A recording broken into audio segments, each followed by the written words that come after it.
And we heard the Ganesh Yantra this morning, and I hope that you were thinking about it, because there's some poignant points in there. And one of them is Lord Rama is the God of orderly good works. If your mind is not organized, you will not make it. Now, I know that, I'm quite often telling you to get organised, to do this, do that. Make sure this, I'm not looking at that because it's not organised. I don't like that you follow the ritual. Because if you don't, yogis say that you are the mirror of your soul.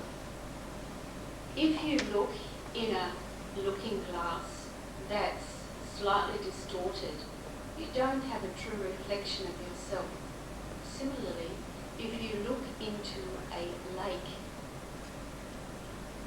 you'll be able to see the reflection of yourself. But if you put your finger in it and it starts to move, it's all distorted, isn't it? So think of your mind as the ocean of consciousness, and all the distortion, the movement and the waves, these are ripples of the lower part of your mind called the manas, your chatty mind. And this is where you have lost your connection. If you do not control it and have it organised, your soul will never see the true reflection of itself. So therefore you will not be guided correctly. Interesting, isn't it? And Krishna is the God of unconditional love. So at the point that he had 10,000 concubines, that it was said that he could look after equally as well in one night. There was also the point that unconditional love is what we all search for. A lot of us search for love on the physical plane, which I think is fantastic. Where you find that love for one moment, 1 second in life, you will have experienced it. And if you have experienced that physical love in just a moment, you will be ready to recognize the unconditional love of the Supreme Creator, who is love itself, which is absolutely wonderful. Now, over the next couple of hours, or for this day at least, we're going to learn a lot about cleansing. To cleanse away all of the, I love the word dross, but it sort of encompasses a lot, doesn't it? To clean that all away from your body and your mind in preparation for meditation. Now, over this weekend, a lot of you perhaps who don't know us very well have seen that we laugh a lot, we giggle a lot, the men laugh a lot too, and they get into the whole swing of things and let themselves go. This is a fantastic cleansing process. Because if we can do that, and that will happen in every weekend you're with me, it will happen almost, unless I lose the plot and go up crook, it's going to happen every time you're with me. Because only through laughter and happiness can you cleanse your aura. Can you cleanse all the negativity away from you and all that dross and junk that you really don't need to take with you. Because when you're laughing wholeheartedly, you don't care what's happening in the past. It's all irrelevant. And anyway, there's no sin in yoga, which is absolutely fantastic. It doesn't matter what you've done, it's all an experience, isn't it? It's all probability, so who cares? So the making is to take your spiritual path very seriously, indeed, very seriously. But take it positively. Don't take it negatively. Don't sit and say, oh, look, this is happening, that's happening, oh, it's really terrible. Because it's not. It's all fantastic.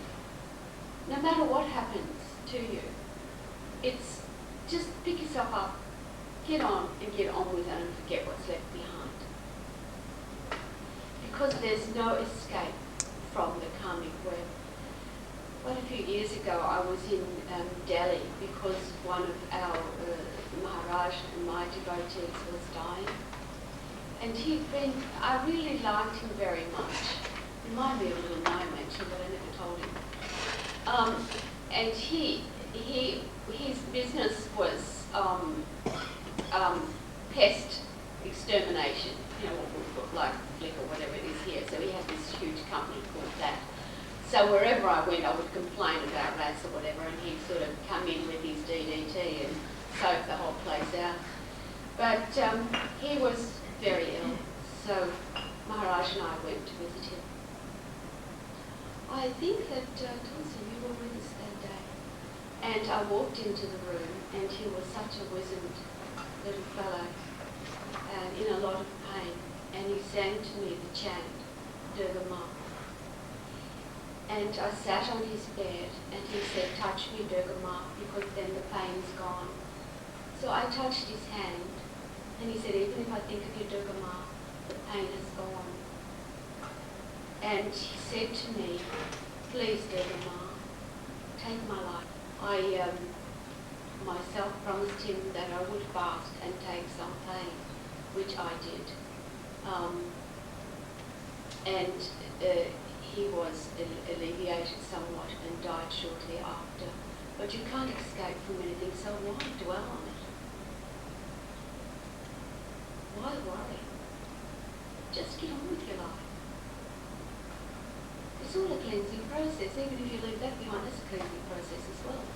I was quite fascinated by Graham Arjuna's aura last night, because his aura was so totally clean that he looked like he was about 20 years younger.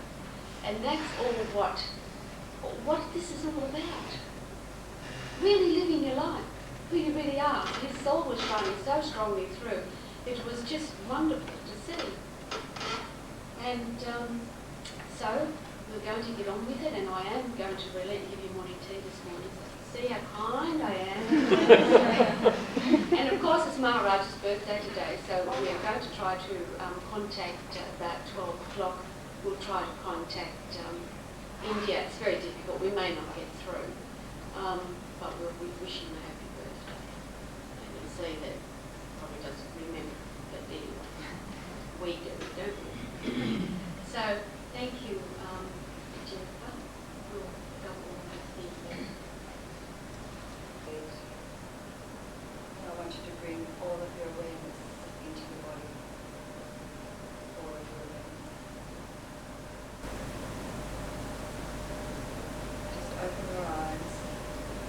To bring your hands up to the prayer position above our head. Take a breath in, and as you breathe out, bring your hands down to the prayer position in front of your heart. Apply a little bit of pressure to the hands here, and I'd like you to close your eyes. And I'd like you to imagine from the top of your head you have silver light. This is your pearl of awareness. Drop that silver light pearl all the way down in front of your body,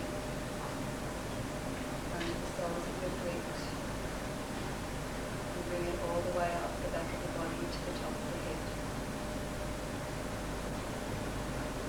Very gently, I'd like you to drop that silver light pearl all the way down the left side of your body, all the way down the left side of your body, under the soles of your feet. Bring it all the way back up the right side of your body to the top of your head. I'd like you to open your teeth again and let that silver light pearl drop into the palms of your hand. Here holds your life, your destiny, your journey.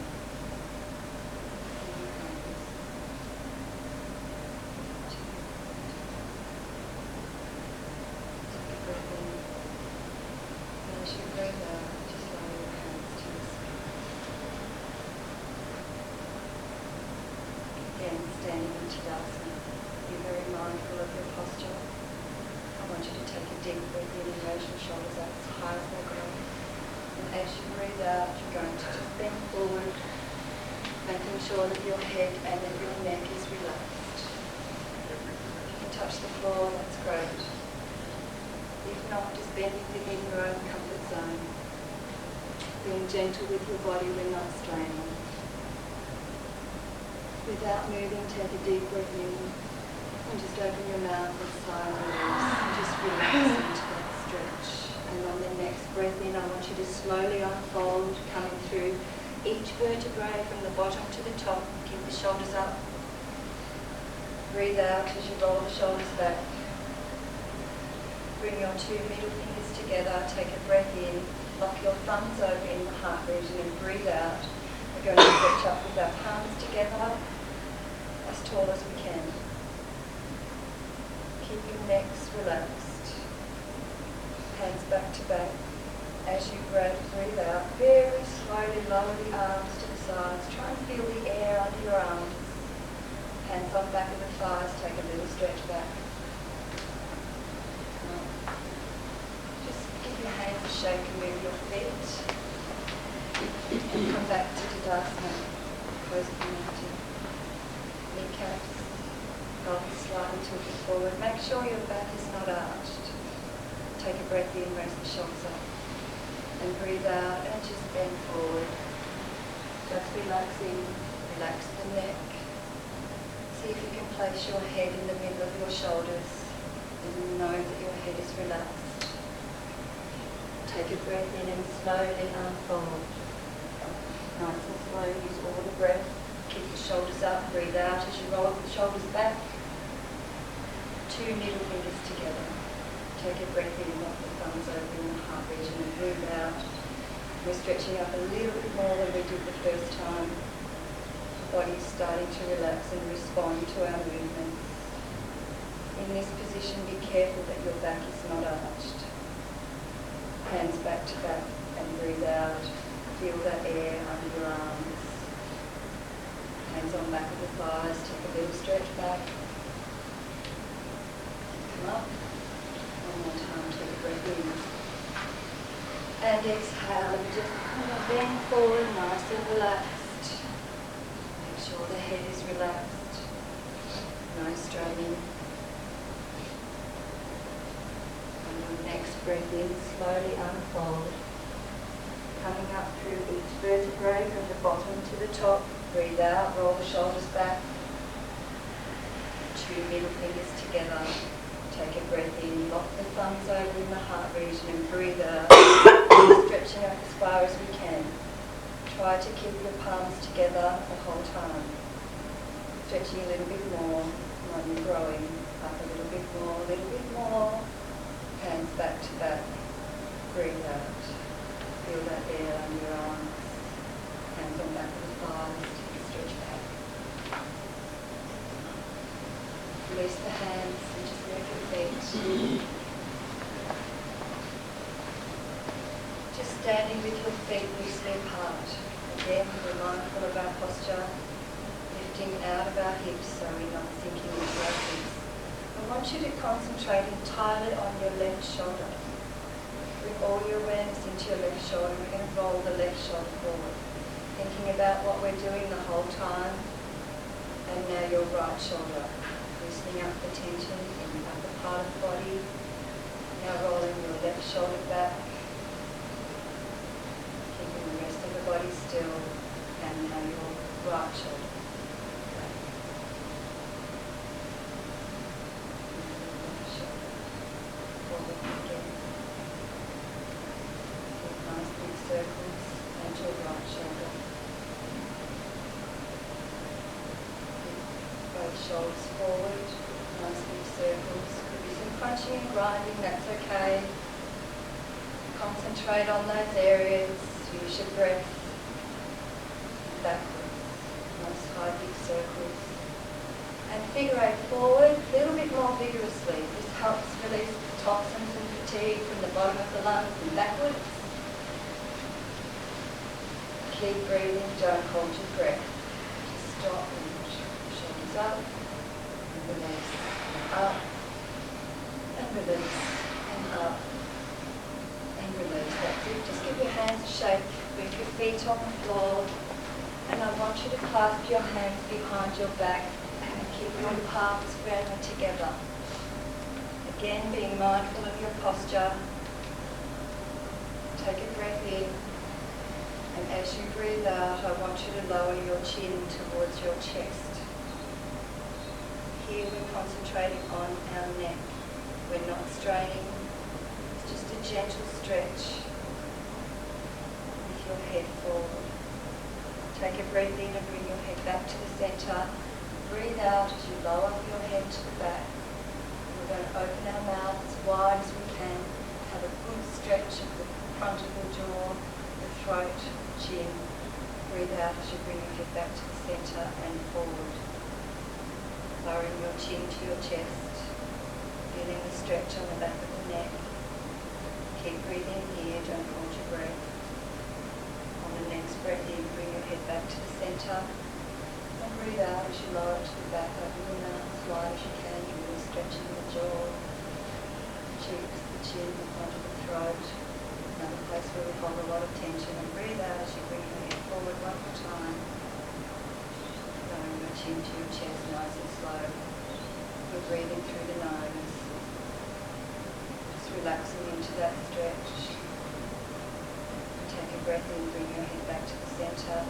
Breathe out as you lower to the back, and we're going to open and close our mouth 3 times, as wide as we can. Getting rid of all that tension in the neck. When we've done that 3 times, just return your head back to the centre. Very gently, I want you to turn your head to the left, looking over the left shoulder, keeping our bodies square to the front. Come back to the centre. Very gently turn your head to the right. And come back to the centre. Of course, we're still concentrating on the neck here. Turning to the left. And the shoulders square to the front. Come back to the centre. Turn your head to the right. Come back to the centre. I want you to squeeze your shoulder blades together. Nice and tight, keep the arms close to the body, your palms are still together, and just relax. And again, really squeeze those shoulder blades together and relax. And relax. Just release your hands, give them a good shake, and move your feet on the floor. Standing with our feet slightly apart, toes are pointing towards the front. Just check that your toes are facing the front, your feet aren't turned out. If anything, they turn slightly in. We're applying a bit of pressure on the hip with our hands. Our thumbs are to the back. So just push down on your hips. Take a breath in and raise your shoulders up as high as they'll go. Breathe out and lower your head to the back. Open the mouth and massage the base of the skull. This is great. Tension, headaches, sinuses. Use the nasal passages. When you've had enough, release your head but not your shoulders. Bring your head back to the centre and breathe out, lowering the shoulders down.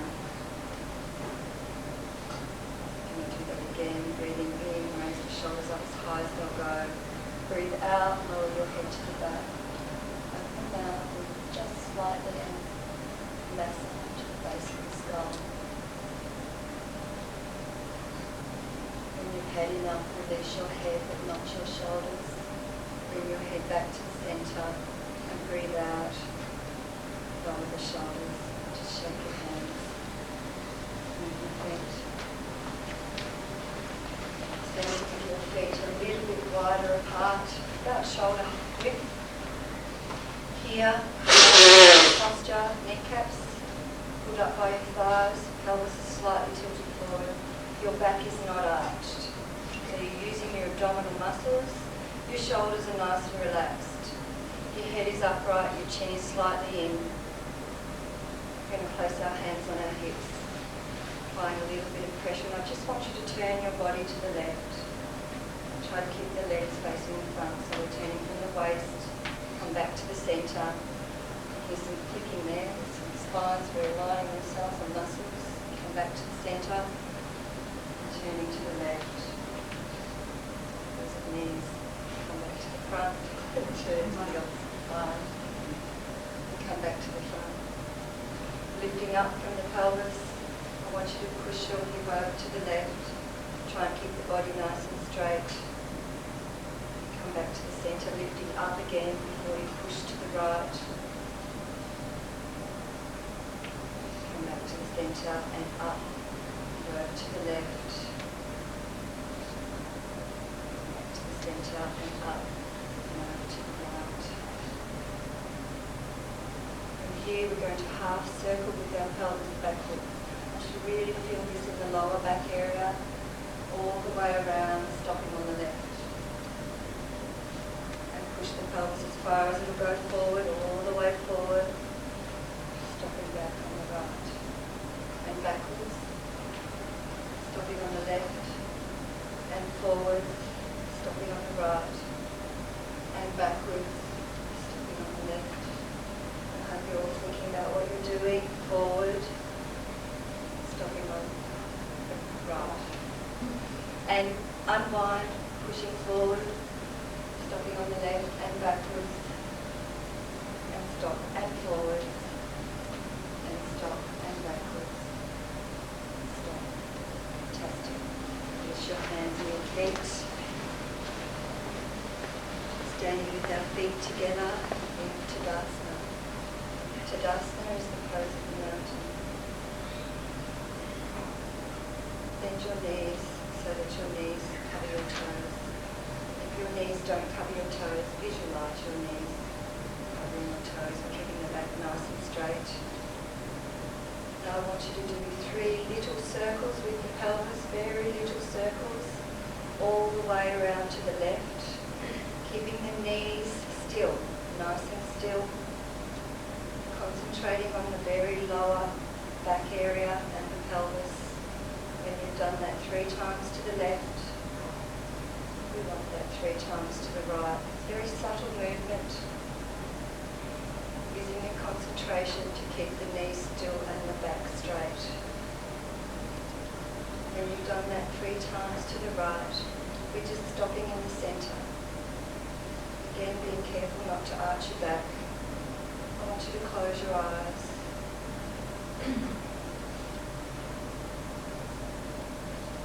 I'm going to count to 20. I want you to keep your knees bent. I want you to use your breath, use your concentration, and push through any pain or discomfort that you may be having. 1, 2, 3, 4. Bending your knees a little bit more if you can. 5, 6, 7, 8. Use your breath. Use your minds. 9, 10, 11. Keep your back straight. 12, 13. Bending a little bit more if you can. 14, 15, 16, 17, 18. 18 now.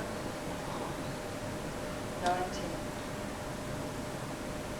19 and a half. 19 and 3/4.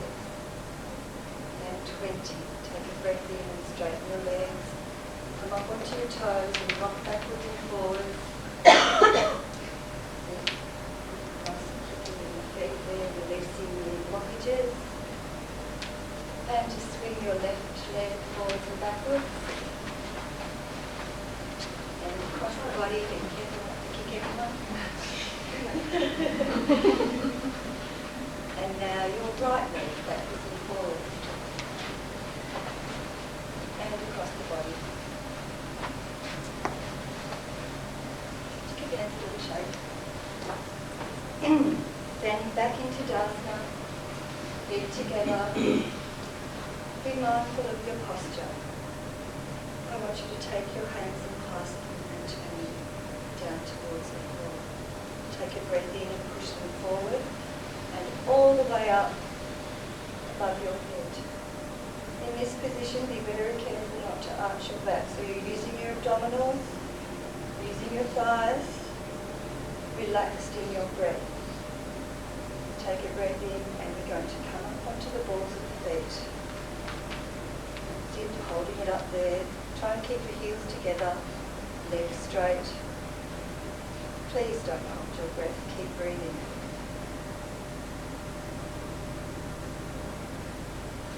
Use your minds. you to press the hands towards the ceiling.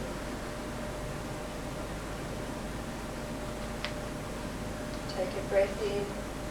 As you breathe out, lower your feet and your hands. Release the hands, give them a shake. Just move your feet. Once you come down, sit on the floor with your legs straight down in front of you. Here we're keeping the back nice and straight. So we're lifting up from the pelvis area, so there's no relaxing here. We're still working the body. I want you to take the left knee with the left hand and the right hand on your ankle. Again, keeping the spine nice and straight. We're going to tap our toes on the floor 3 times in the centre and then cross over the legs. So 3 times, loosening up our kneecaps. Keep feeling lifted off your buttocks.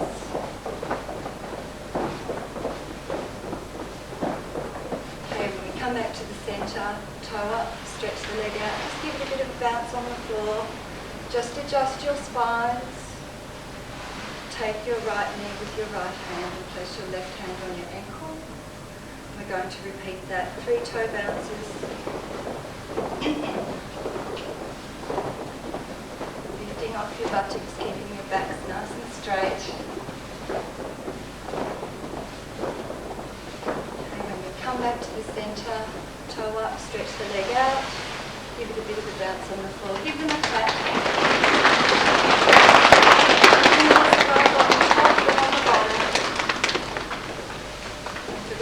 Comfortable, I'd like you to come into the diamond pose.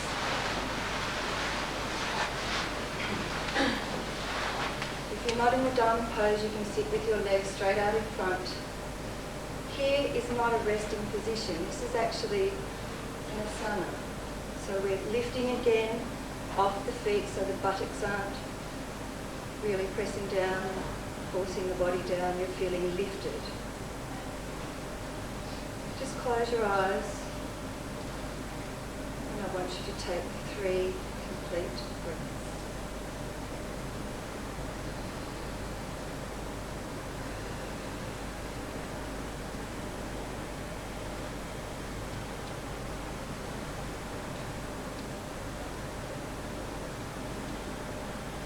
When you've completed those 3 breaths, just open your eyes and you can place your hands, fingertips on the floor next to your legs.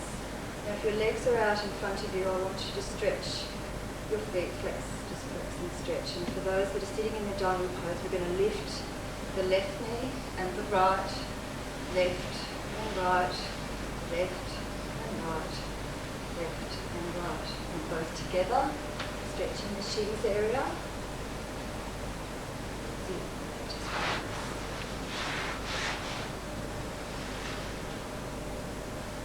We're going to go into the dead leaf breath.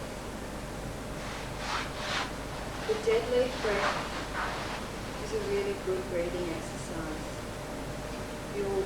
I'll just demonstrate it first for you before I ask you to do it. We're going to start with our hands sitting just in between our legs.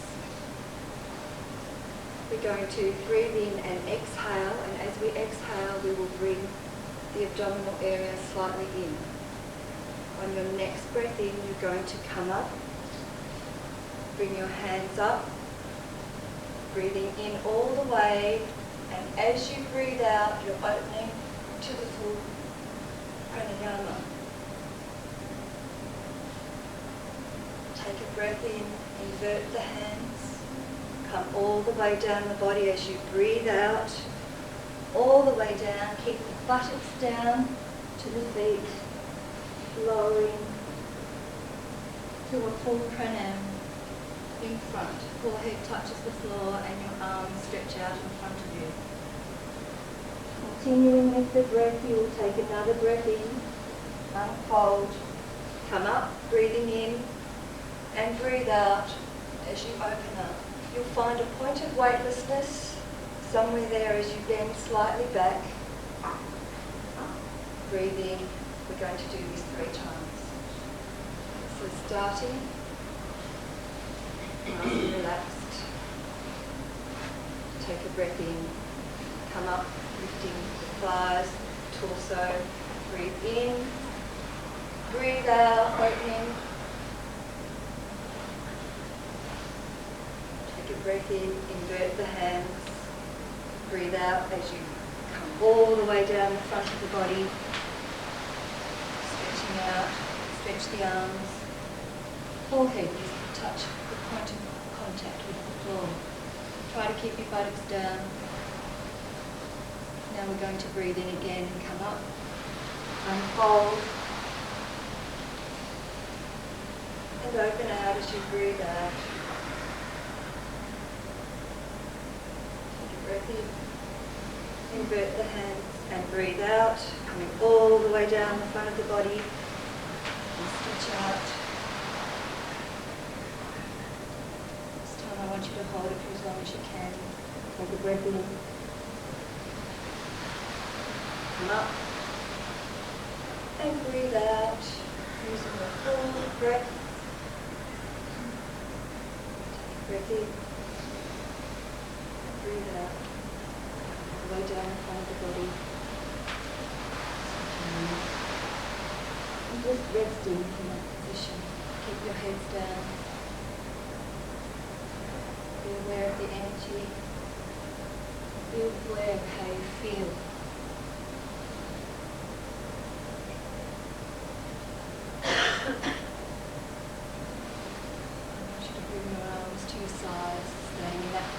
Turn the palms up. You're just resting in the pose of the child here. When you come out of this position, you're not going to come straight up. You're going to use your abdominals and you're going to unfold from the very bottom vertebrae to the very top. Take a breath in and slowly unfold. Shoulders back. On your head. Just come off your knees. Put your legs out in front. Just flex and point the feet. Just release the feet. Take a breath in. And I want you to lie down.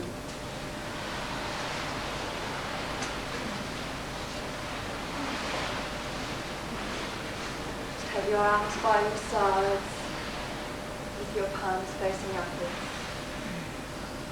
Let your feet fall out to the sides. I want you to take a deep breath in.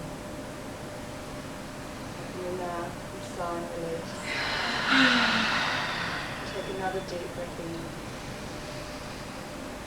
And open your mouth and sigh and release. Take another deep breath in, and as you breathe out, consciously push away any tension you're holding in your body. Just push it away.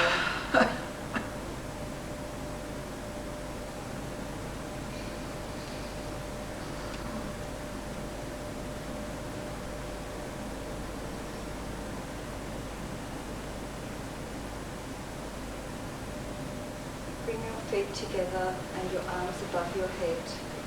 Have a stretch, big stretch, stretching from the tips of the toes to the tips of the fingers. And I'd like you to roll onto your tummy. So it's going to be a bit difficult. So if you all roll to the right and the left. Sorry, this would be more direct. I want you to place your arms out in front of you. Stretch the arms out in front.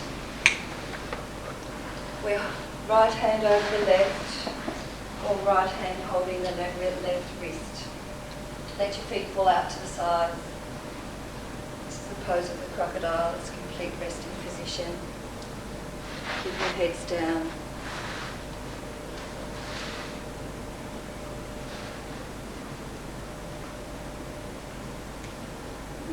Just resting for a few moments. Be aware of your body. Be aware of your breath. Now I want you to bring your arms down by your sides. Have your palms facing upwards. I'd like you to have your chin as the point of contact with the floor, your chin. I'm going to go into the bow, so I want you to bend your left leg and grab your left ankle with your right hand. Now if you can't, I want you to visualise or hold your trouser or just use your mind. Keeping the upper body on the floor, take a breath in and breathe out. And on the next breath in, I want you to lift that left leg off the floor if you can, as high as you can. Without twisting the body. Keep the body nice and straight. And as you breathe out, lower the leg, release the foot. Turn your head to the side and completely relax. Completely relax the body.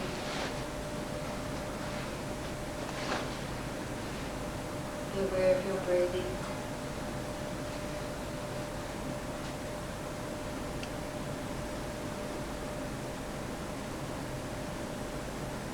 In this asana, if you only barely make it, even with visualization, you'll get extreme benefit from doing this exercise. It's a full body stimulation.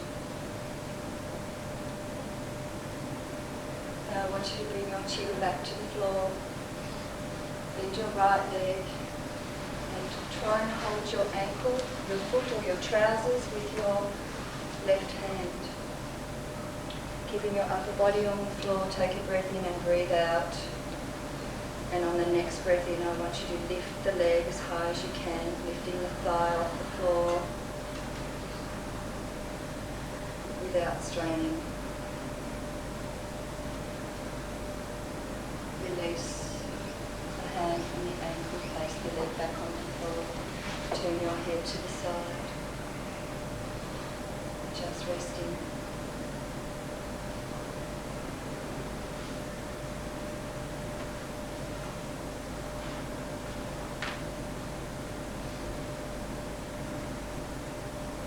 Now we're going to place our chin back to the floor, so the head's in the centre. I want you to bend both legs so the legs are flexed, and you're going to grab each foot, left ankle with left hand, right ankle with right hand. Take a breath in and breathe out. And on the next breath in, I want you to lift your chest and your legs as high as they'll go. And we're balancing on our stomach.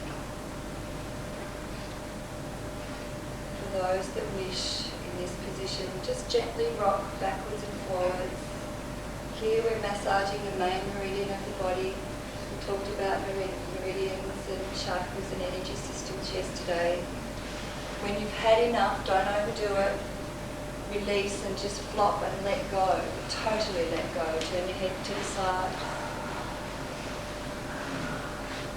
Be aware of the energy in the body. Be aware of your breathing.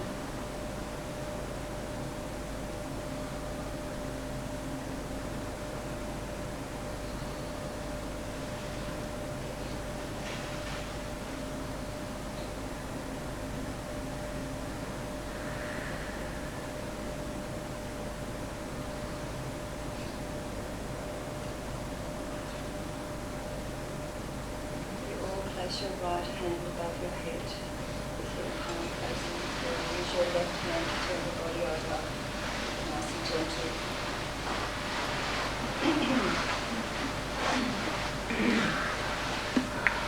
Arms facing upwards, arms by your sides, feet falling out to the side, just let the feet go. Take a deep breath in.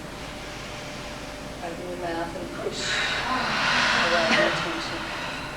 Take another deep breath in. Open the mouth. Take another deep breath in. Open the mouth.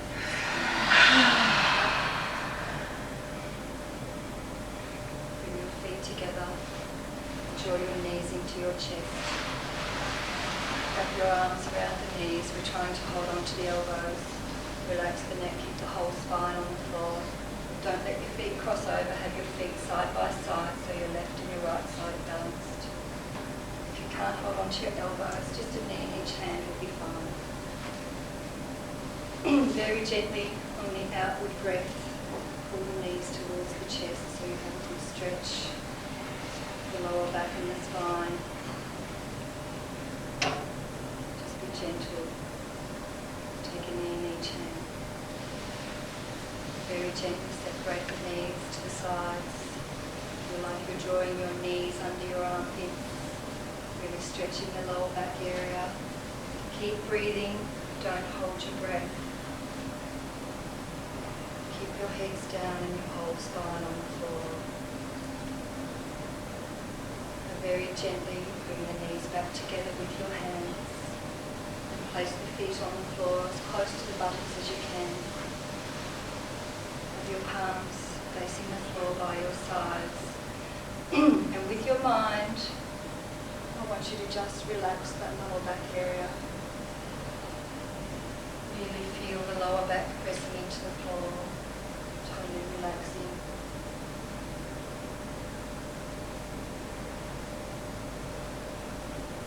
With your toes up and your heels down, stretch your legs out in front of you. Does anyone need to do any more lower back things you're feeling alright? Give me a wave if you need some more lower back things you do. Draw your knees into your chest.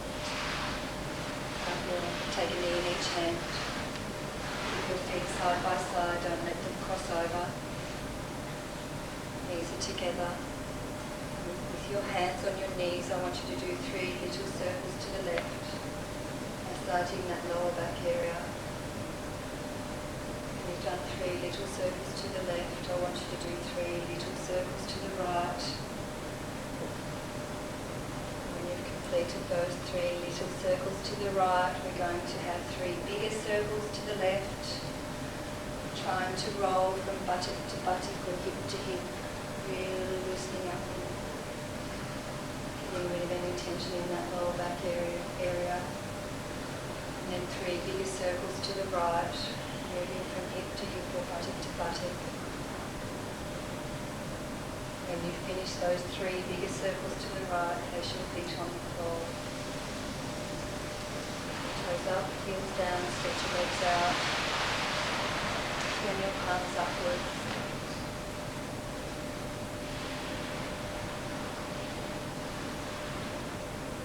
Let your feet pull out to the sides. Take a deep breath in. Keep breathing through the soles of your feet. Open your mouth and push tension away. Take another deep breath in. Open your mouth. Consciously push that tension away from the body. And another deep breath in. Open your mouth and really push that tension. Now I'd like to place your 2 middle fingers together about a centimetre below your navel. Going to commence some abdominal breathing. Breathing in, allowing the abdomen to fully expand with air. Breathing out, allowing the air to fully expel from the bottom in the abdomen area. Here we're not using the middle or the upper lung. Abdominal breath allows our lungs to move in and out instead of up and down. This is sending a signal to our brain to just slow down.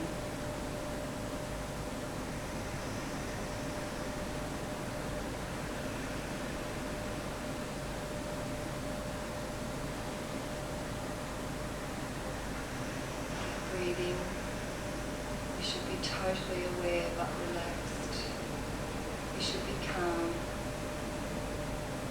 You should be in control. Breathing in, allowing the abdomen to fill with air. Breathe out, allowing all that air to expel from the abdomen area.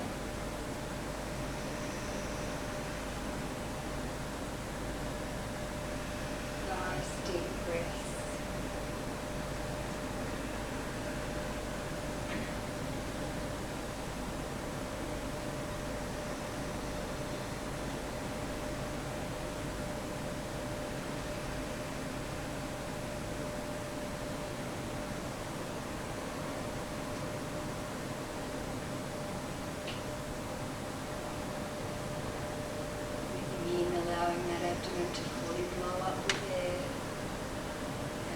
breathe out, allowing all that air to explode from the abdomen.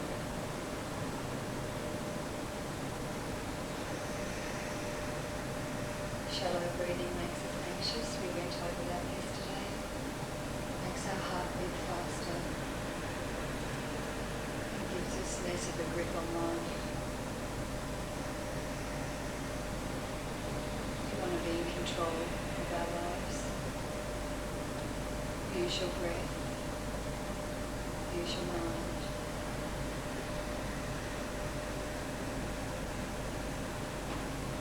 I'd like you to complete 3 more rounds of abdominal breath. We're going to go into full pranayama. When you've completed your 3 abdominal breaths, place your hands by your side.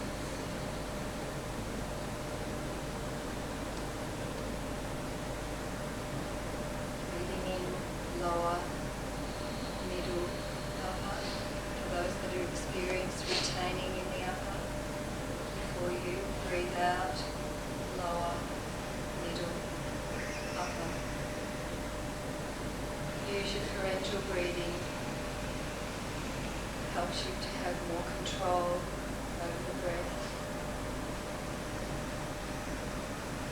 Pharyngeal breathing is when you close the glottis off in the back of your throat. This makes a noise similar to snoring or similar to the sound that you have before you go to sleep. Breathing in lower, middle, upper.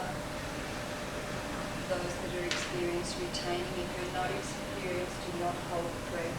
Keep breathing lower, middle, upper as you breathe out.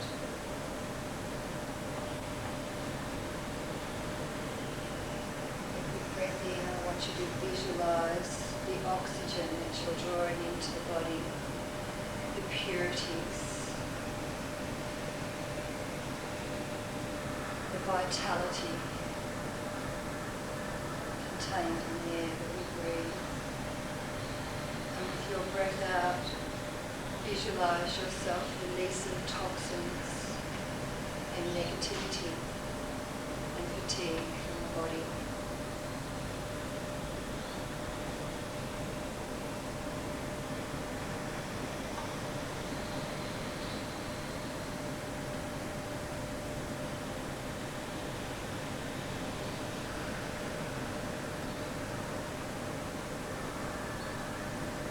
Gentle, but be totally mindful of what you're doing.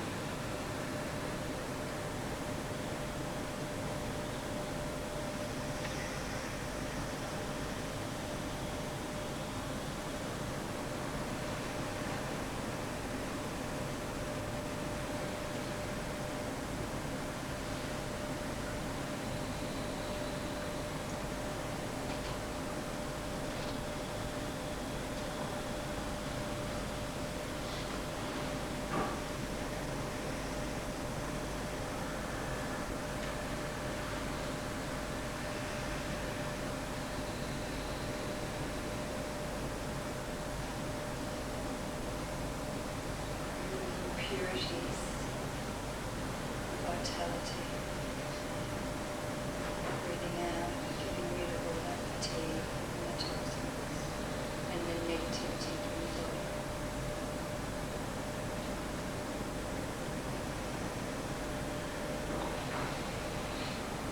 And you've completed 3 more rounds of that complete breath.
Sodhana is the cleansing acts of the yogi. And when you go for an instructor course, of course you learn Sodhana in quite a lot of detail. And today I've included with that, of course, the massage, because all of this is very important. There's certain rituals that are important to your spiritual development. Whether you want to go on and be the complete realised being, or whether you just want to have a good quality of life and get on with it, it's all about discipline. And if you roll out of bed, throw on the clothes and stagger, smelling of aftershave and get in the car and go to work, it's not quite sort of conducive to an actual spiritual life requirement.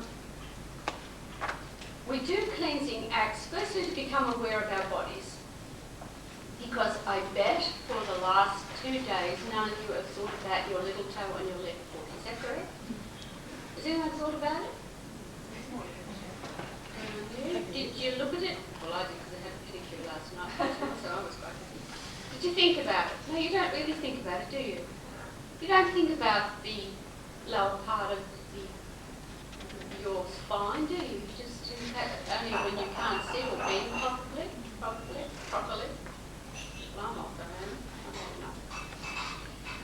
But if your car was dirty, you'd think, gee, I've got a dirty car, haven't I? And look at all the rubbish in this car. I will not go on into my family details about dirty cars, but I like a clean car. And a clean car shows what we're like, isn't that right? If you've got a nice clean car, everyone says, oh, your car's nice and clean, you know, you look great today, don't you? It's interesting, isn't it? Because the car represents you as a person. If your car's dirty, people go, oh, how are you today? Well, the car's a bit dirty, they'll think. The same is with your body, because it is the temple or the vehicle of your soul. So if your soul must live within that body, then it must have a clean, clear environment, because remember, otherwise it cannot work out who it is or what it is. And that's pretty interesting, actually. If you were to think back, some of you quite a way, some of you not so long ago, you will think back to the time when you thought, oh, well, what's a soul? And where is it? But perhaps now you think, yeah, okay, where is my soul? It sits actually right here, beneath the Brahman Nadi. That is the main part of where your soul sits. Your soul sits, there you go, you nice, stick a nice. I still haven't got it in with me. When you, as a soul, enter the body, you will enter through here. The body you will have already made. You have an association with the body. Now, I've had discussions in India about this. No, the soul is not sitting in the tadpole trying to race to get there. No. What you do, and it is my experience, that what happens is you first of all seek the parents and the circumstances of the birth and the first 12 years of your life. So no matter what it was like, it was okay, because that's what you wanted. I must say, this is a great cop-out, because when my children say that, mamas, don't butt me, you wanted it, right? Nothing to do with me.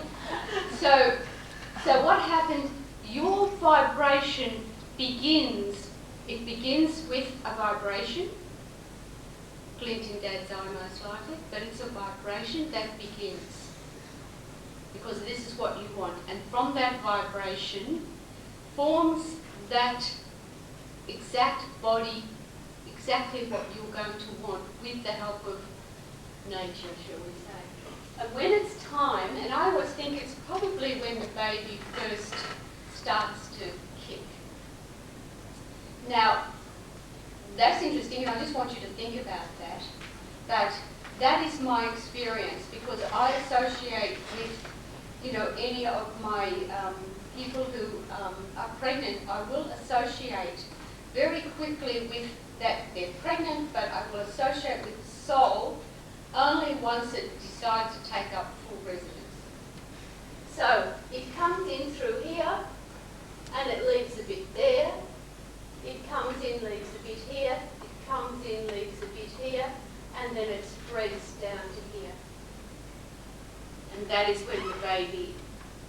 always say, oh, I've arrived. Here I am.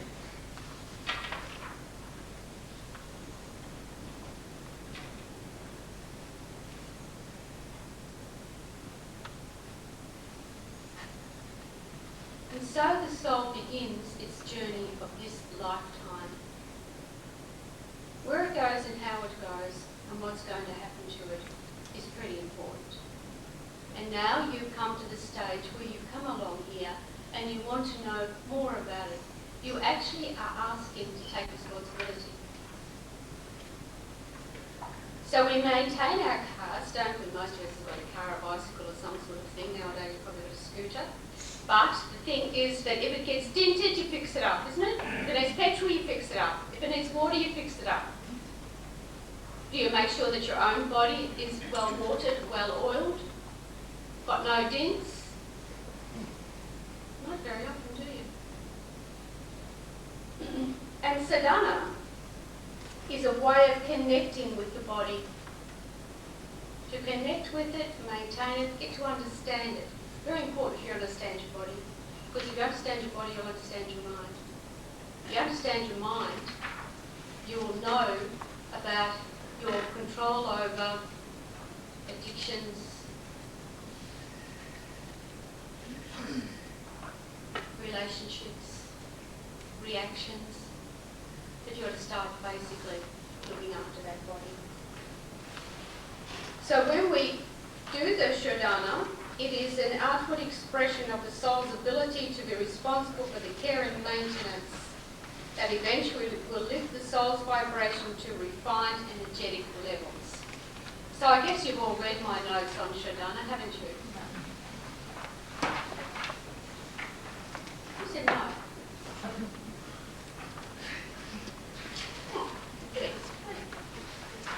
So last night we had the washing the body, or this morning we had the washing the body. Now, if you just put your feeling, mainly in the shower, we've got the news on, nick in, I've got to do something, or like one of my sons used to take his comic with him, that never got wet, that's what amazed me. But you get in the shower, you do it quick, and you're out dry, I've got to hurry up, and on with the clothes, and you've got to have the breakfast standing up and you're out, right? Mainly that's what people do. Or I'll get up and do a bit of work now and then. No, it doesn't work like that. You've got to take a little bit of time, and if it means getting up a little bit earlier, those of you who had the shower with awareness this morning, you really had a fantastic experience, I'm sure, because I always do. I always visualise something which is very cleansing, and I know that Janet does this too, because I've shown her how to do it, and it's fantastic to get in the shower, do what's necessary, pranam, and stand. I repeat the mantra underneath the shower, and it's just such a cleansing, exhilarating connection every single day. It is part of my connecting with universal consciousness. Whether you want it to be Jesus, Shiva, I was Shiva because, we always believe, and that's as close to the beginning of the Ganges as I get, is under my shower in the morning rain, because they say that the Ganges comes from the head of Shiva. That's why he has that Ganges coming down. So I close my eyes, visualise him there, stand under the shower, and I'm cleansed. And that's as far as I want to go, up there to see it. And your attitude is important with your daily rituals too. You don't do it quickly. You do it with a little bit of thought. We talked about here, number 2, you're going to come to colonic irrigation. That's a doozy, isn't it? Now, if we're all in India, I'd send you down there to do all sorts of little tricks. And a devotee who's now a judge in the Punjab, he decided to go and do that, and he did it. And Surendra and I think, oh my God.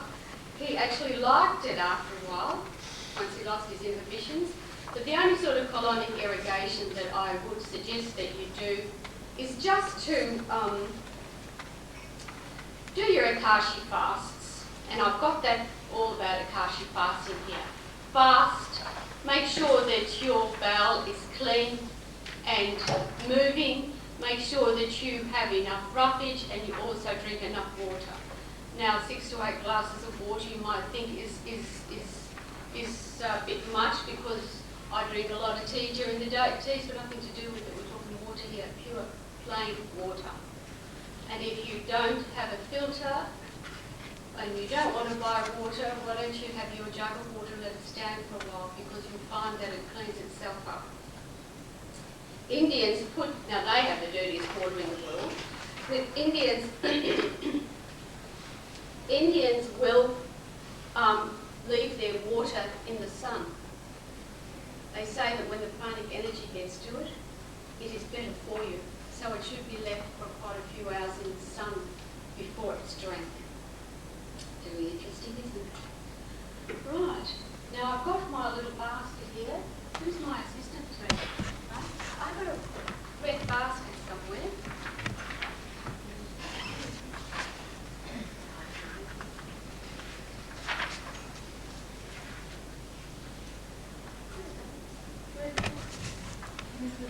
Where's the SOS? Here. Okay, who's finished? We just asked Gail for it, please. I wanted to show you something, why it's important. It seems to be a trivial thing that I'm talking about now, but it's not. It's an extremely important thing to keep yourself cleansed. We were cleansing with laughter. We cleanse with tears. We cleanse with water.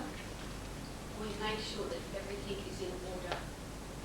Now this body is not only the vehicle of your soul, it is also the vehicle of many other souls who are what we would call, well, it's not really, is it? It's very important. There you go.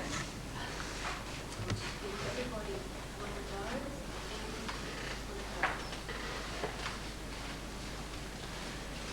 those. In our body are many, many souls. And these souls are bacteria, cells, viruses. They're all within our body. And we must also take care of them.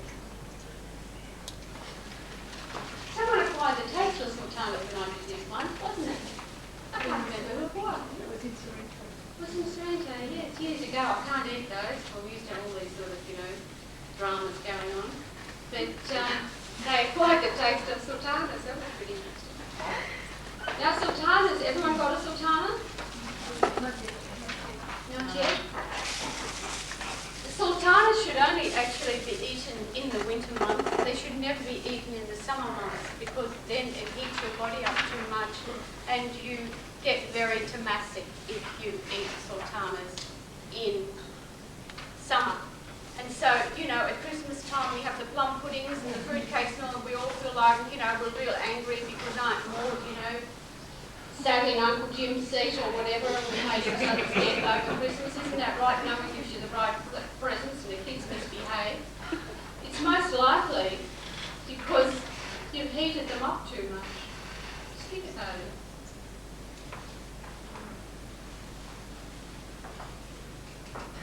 I was in the Zana once and I saw them in the, using the terminology, the shop. And I said, I like those. So Maharaj said, you can't have them because you get sick. I never get sick. I like those. So I ate them and I was so ill. Miss Lucy, I told you. They've heated you up too much, now you're too hot. What do you do? People say you are what you eat and you are what you drink. I don't mind if you're not a vegetarian. It doesn't really worry me too much, because I'm actually allergic to red meat. And I have rheumatoid arthritis. My rheumatoid arthritis is burning itself out because, karmically, and because I don't eat red meat. And I don't eat chicken or lamb or anything like that. So think of it, you don't need to give up meat. But it's interesting how much cleaner you will be if you eat correctly balanced food. And of course, at Christmas time, we have the recipe book coming out, which is not European vegetarian food, is very starchy. But if you eat the correct mixture of spices and the correct mixture of rice, grains and lentil, you become very, very healthy and also very strong. It's very interesting, but you have to do it scientifically. Now I want you to take your Sultana and I want you to chew it very, very slowly. Right now I'd like you to take the spoon and I'd like you to stick your tongue out and scrape your tongue and rinse it in the water you've got with you in front of you. Do you want to rinse in your drink bottle in the forest? I did not knew that. They're so smart. They're all telling me they got their water and I thought, well, I'll just wait. There's another one up there. Now I would like you to actually look in and tell me that it's clean. How is it? Pretty yucky, huh? Is that right? Is that right? No, I can't really. There's not much difference there, really. I've scraped it hard enough. You scraped hard enough. Yeah, scraped No, that's okay. The tongue is very interesting because if you look at the tongue, you'll find that on the tongue will show you all the, like the soles of your feet, it will show you how your internal organs are. And if you don't keep it clean, it's like the soles of your feet. If you don't keep it clean, you can get sick. So what I'd like you to do now is to take the second Sultana. You don't need to drink the water. Take the second Sultana and chew it and just sit, don't you dare. And just see what it tastes like this time. An easy cleansing act. You can buy these at your, should be able to buy them at your centres, the cleansers, the tongue cleaners. They're vitally important to clean your tongue because what it does, it also helps the internal organs and it also helps bad breath. Bad breath comes mainly from the coating on the tongue. It helps you to taste and it helps the gastric juices to be released a lot freer. So it helps. You saw it this time, Mark, did you? Yes. There you go. Now, if you think that if I stick that down my throat I'm going to be sick, what you do is you hold your breath while you do it and you possibly won't dry reach. But don't do it now, I don't want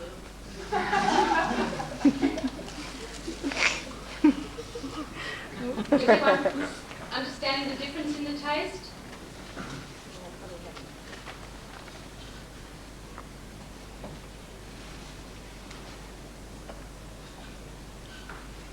Now, Tulsi, can we have one of those jugs filled with warm water and put a bit of salt? Bit of salt.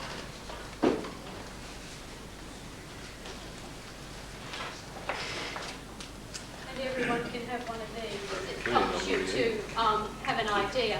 And sometimes the brush will upset the tongue. Right? So if you actually can't take it down, it's much better. Will we run out of dough?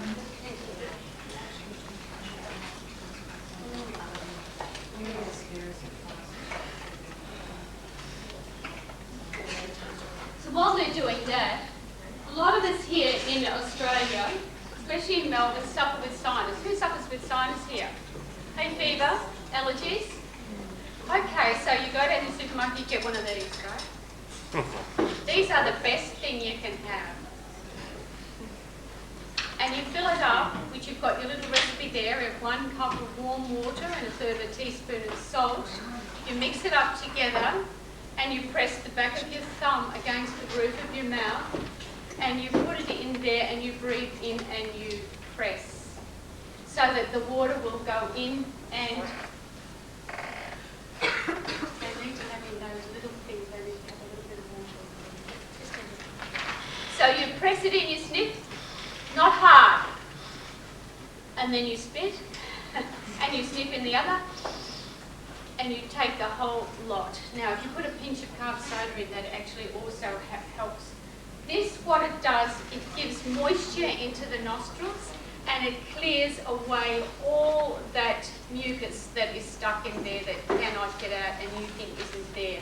A lot of people come to me saying we've got headaches, we've got this and that, and if you use this nasal wash neti, it's excellent. Now I know that you can get neti bottles, especially that you put your head down, you pour the stuff in. I don't like that. The Indians can do it for as much and as long as they like. I think it's very dangerous, and I will not do it and will not recommend it. So if you want to go out and buy a neti jar, you can, but it's not recommended by me. This is the easiest and the best way. Keep only your own for yourself and keep it clean, because it will get a bit grubby. And this is something you can do under the shower. Don't do it with shower water, but this is something you can do under the shower, and then, you know, what you do is when you've finished all of that, you put your hands up here, you take a deep breath in, and you actually breathe out, and you do the Kapilabhati, which is the bellows breath. I'm not going to make you do it now. You all know the bellows breath? You all aware of it? How about you, Ashley? You know that bellows breath? Oh, I can visualize it. You want to try it now? Everyone want to try bellows breath? Everyone got a tissue? No. So you're going to take a deep breath in through the nose, and you're going to breathe out sharply through the nose. Once more.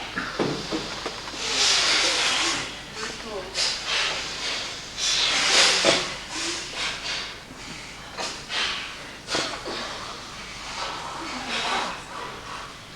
Now, you will be surprised that will alleviate a lot of your headaches, a lot of the pain you have in your head, and it's a known fact that just on the roof of the mouth, just inside there, there's always a mucus build-up there. So what you're doing, you're not hard, but you're just pressing around the roof of your mouth to dislodge it, and this neti will begin to move it down. Now I find when I've done neti or the bellows breath, about half an hour later I can actually feel, you know, some really rapid movement there. But always press it first, then your bellows breath. It's amazing, and that can be done in the shower in the morning. You shut the door, keep your partner outside, and you don't do it when you're pregnant. When they have got like an infection or a block, you know, lots of mucus, when you press, it feels bruised. Yeah, it gets very sore. And I've noticed too, with the third of a teaspoon of salt and a cup of warm water is not enough. If it starts to burn or hurt, you know there's an infection in there. Add a little bit more salt until it's comfortable, I find, and I just make the water just a little bit warmer. And that then begins to move everything out. I find it's absolutely amazing if you're a hay fever. You don't have to take hay fever tablets or anything. It will come away that way. So very easy. What does the bicarb do again? Bicarbonate, it actually goes in there and loosens it all up. Now with the eyes, it's pretty, yes. Sorry, one more question about the neti. You mentioned at the beginning you have to plumb on the roof of the mouth. But what part of the process do you do? Before you start, You you just give it a little press all over. All right. But not hard, because you don't want to hurt yourself. When we come to cleansing, we know also that the eyes. Now at the moment there's eye problems going around and everyone's getting itchy, sore eyes, there's wattle. I'm sure I wasn't supposed to actually be warning though. I think I made a mistake somehow there, because I'm very allergic to wattle. But nevertheless, during this time, we get a lot of sore eyes. And sore eyes is something that we don't really need. It's interesting because I believe that your eyesight gets worse and worse because behind the eyes toxins build up. Now my eyes come and go. Sometimes I get really weak, and sometimes I almost can go without glasses, and then I'll have to have a stronger lens again. So it just depends on those toxic build-ups behind the eyes. And I find that if I go on a really strict diet, I will get a headache and behind the eyes will hurt because the toxins are beginning to move. So that's very interesting for you to think about that. But what I want you to do now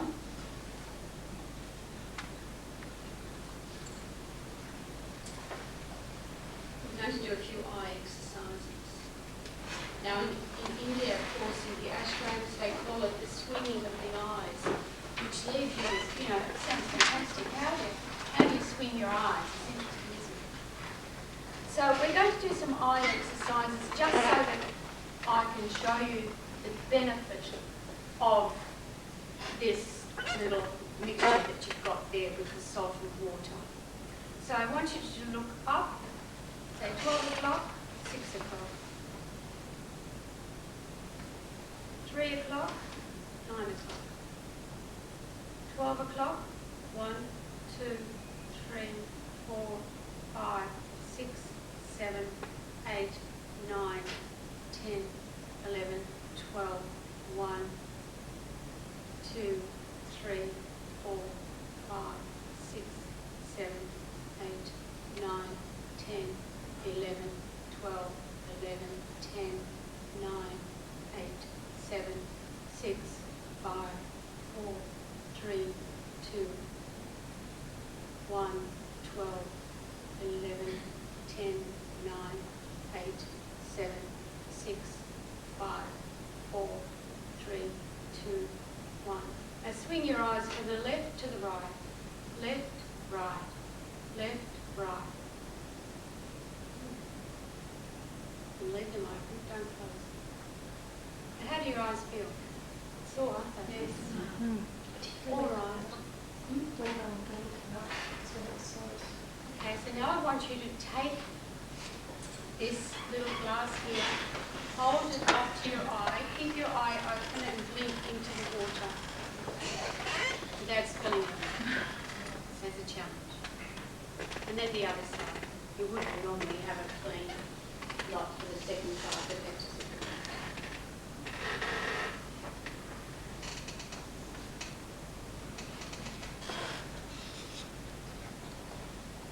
make sure it's inside the eye.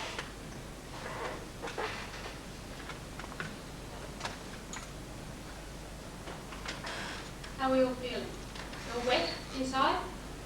All right, now take your eyes and do 12 o'clock, 6 o'clock, 3 o'clock, 9 o'clock. Close your eyes tightly and blink rapidly. 12 o'clock, 1, 2, 3, 4, 5, 6, 7, 8, 9, 10, 11, 12. Close your eyes and blink rapidly. 12 o'clock, 11, 10, 9, 8, 7, 6, 5, 4, 3, 2, 1. Close your eyes and blink rapidly, and then swing them from the left to the right, left to the right, left to the right. Close your eyes, blink rapidly. Do your eyes feel different this time? Mm-hmm. What you've done now is you've closed your eyes and blink rapidly, which gets the oil which is secreted from small glands at the base of your eyelashes.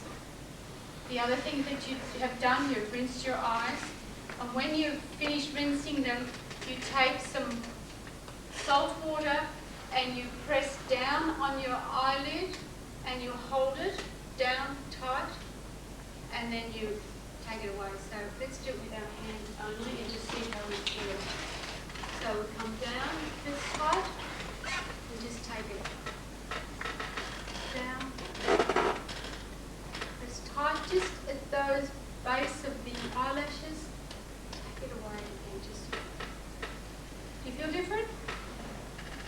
Because those little glands just at the base of your eyelashes become very clogged and dirty. My granddaughters, all of them, they love the eye makeup, but they don't like to take care of their eyes very well. And so if you've got daughters of teenage years, I think you should make this into a conditioned habit. They are conditioned to clean their eyes. It's very interesting.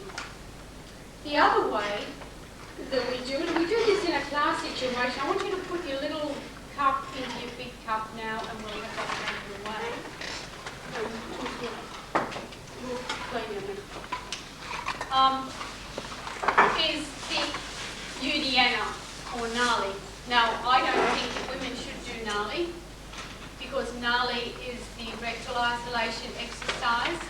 But it's also a cleansing exercise, and what it does, it actually increases the life force of the body. If you don't do it, you will not feel as strong as if you do it. And if you don't do it every day, I would suggest that it's the first thing you do when you get out of the shower. You don't need to do it under the shower. Don't spoil yourself that much. Get out of the shower and do it then. But it's very important. So Aidan, where are you? Come here, Aidan. So Aidan is going to show you what Nali is all about. This is the rectal isolation. So pull up your top. We're going to do a little bit more now.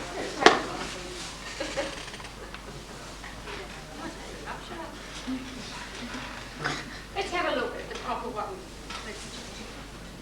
Here. Now, in the book there, I think it's like that. I don't mind, but I don't think you have a good grip. If you put your hands like that, you have a good grip because your lower back goes down a little bit further. Now he's going to lift this. Only the lift is Uddiyana. When he isolates, it's called Nali. Can everyone see that? Bring it out to one side, take to the centre, take to the Really?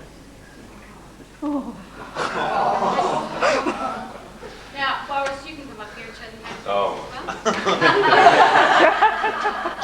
No, I can't. If you won't see it, it's all what it's got. Alright, you see this? So this is the ultimate. So now, you may not be able to do that in the morning. So, for the guys, you've got to, that's one of your things that you've got to get to.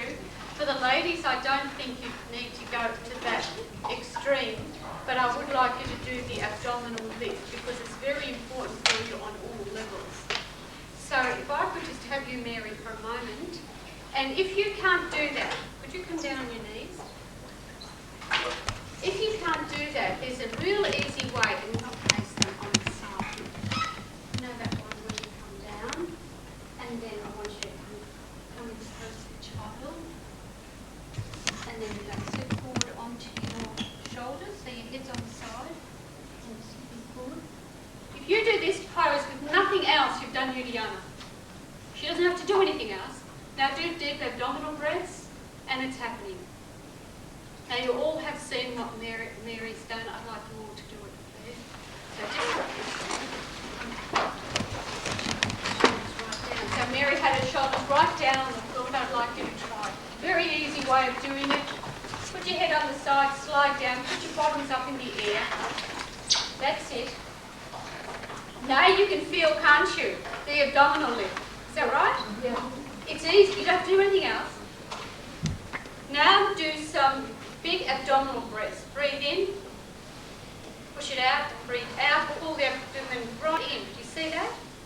Now if you stick your little hand in, you'll see that great big crevity there. You'll feel that crevity there, and that's really wonderful. There's been no stress at all. So you just sit on there.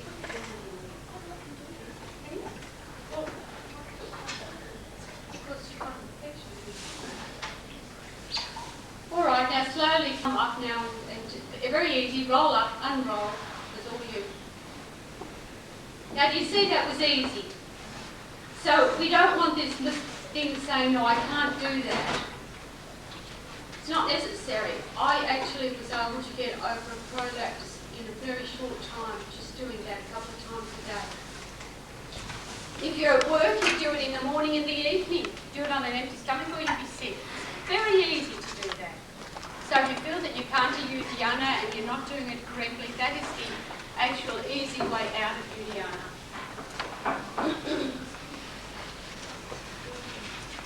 Remember that when you're doing the Kapilabhati, I've got it here and I've written it down here, dangerous when executed with an ear infection.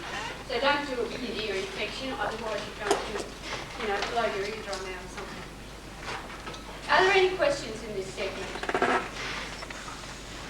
So, are these things you should do every day? oh, absolutely. Like the nose, oh, yes. And in the beginning you'll think it's a big drudge, but it's not really. It only takes a couple of minutes. And if you've got your bottle ready, you can just take it in the shower with you or something like that. It doesn't take very long at all. I've got my bottle in the linen press, which is kiddo. My grandchildren play with them. I have them lower. This is also good for your essential oil massage treatment, this little bottle. So you can have two of them. One's red for your body and the other one can be blue for your eyes or something. So now we come on to the segment. Do you want to try that call? Yes. Yes, I'll try it here. Can you try it here? What we're doing actually can complete, you know, we're going to go into massage now, because massage is really important, and it's told here that a daily ritual of massage is ultra important to you. Now, you're going to think, now by the time I've done all this other stuff, I'm not going to be able to get the massage in. But you can compromise and do your Ayurvedic massage once a week when you don't have to go to work. And you can do a little lymphatic massage that we're going to show you every morning under the shower. When we look at massage, we know that the massage is very good for it helps our stimulation, it helps, it assists and prevents the accumulation of blockages within the meridians that we were talking about before, because when you do a proper massage, you can actually massage over the pressure points, and so it makes for a very positive lymphatic flow, and all sorts of wonderful things can happen to you if you've been writing that down. You will see. Now, in Ayurvedic massage, you use a lot of oils if you're doing it, and you would use oils according to your dosha or your body types. So Kapha uses, if you're a Kapha type, you would use mustard seed or sesame seed oil. If you're a Vata, you use a different one. They use called Pitta, which is the fiery one. Pitta, they use coconut oil. Now, coconut oil is something that I never think you should eat, but it should be rubbed on. And coconut oil is very good for your hair. So when you're massaging your head, it doesn't matter what body type you are, if you're massaging your head, if you use coconut oil, it is very good. You melt it, make it a bit warm, as all oils have to be warmed for Ayurvedic massage. They do not use cold oils as we do. And for Vata, that's the ones with a lot of what the Chinese call wind in them. They use sesame oil. Now, I'm a firm believer in sesame oil because sesame oil is the one oil that actually goes into your bones. It carries estrogen. It is sesame seeds after all. You wouldn't want to eat them because I think there's 2,600 calories in, or 26,000 calories in 100 grams of sesame seeds. So it's a bit of a weight problem there. But if you rub it on yourself, you get the same benefit from it, and it's much better actually than vitamin E. All right?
Happy birthday to you.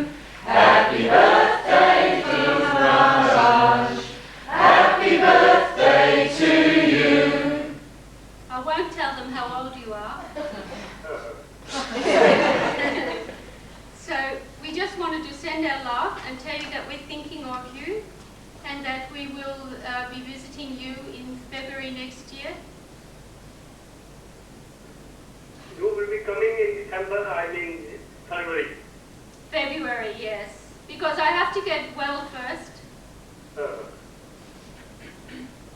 How is everything? How is your health? My health is not too good. How is your health? Are you well? Give my love to all the devotees.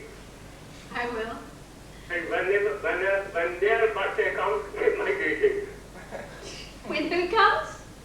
When their birthday comes. Okay. Okay, we'll tell them happy birthday when their birthday comes. And Ravi Sagal is coming to see you, and he's bringing my itinerary. So he will give it to you. Okay? Okay, thank you very much.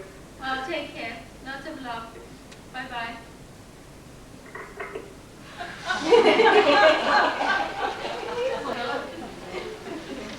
He'll leave the phone and go, what is she doing now? Stupid thing. Mahesh, did you hear that? She's coming in February. December, you see? Yeah, put out in December. It's lucky I'm going at all. Don't put that on the tape. Oh, that's right. So at least we've remembered him on his birthday.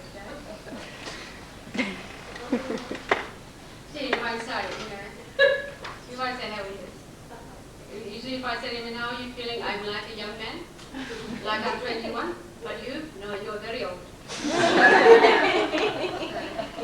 Once he said to me, he said, you know, you are very old inside, very old.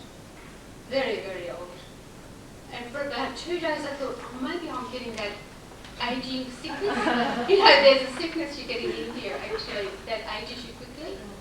And I thought I was getting it, and I was so stressed to have it. No, not you. The other you. So I mean, my soul was very, very old. Gosh, how you can be mistaken. Okay, so now if you're going to do the Ayurvedic massage,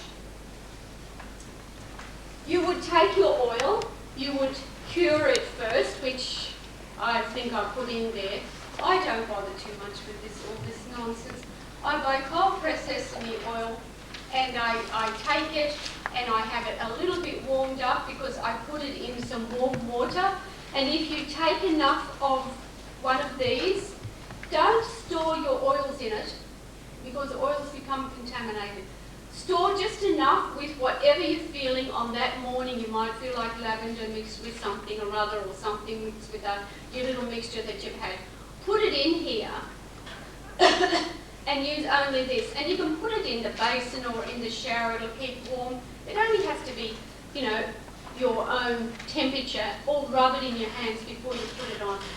Now I want you to stand up because we're going to do a massage with gas oil. What oil do you recommend for Catholic 20 times? Mustard or sesame seed oil, but men are very good for mustard seed oils for men. Now you can probably buy it at some of those health food shops and that. I don't think you can buy that one in the supermarkets. But mustard seed oil, I know, is also a very good deodorant because once I left my deodorant in Delhi and I thought I would die in Sodhana because I don't have deodorant. You think it's strange things. I thought I would die because there was no deodorant. I had let my mum be fine. And I said to him, he said, take the bath. What's the matter with you? You're looking all so miserable. In the hospital, you're miserable. I'm looking at you now, you're miserable. I haven't got my deodorant. What? So your whole life depends on the deodorant? I said, yeah. Get real. So he said to me, here, take my my oils and rub it all over you. I said, everywhere?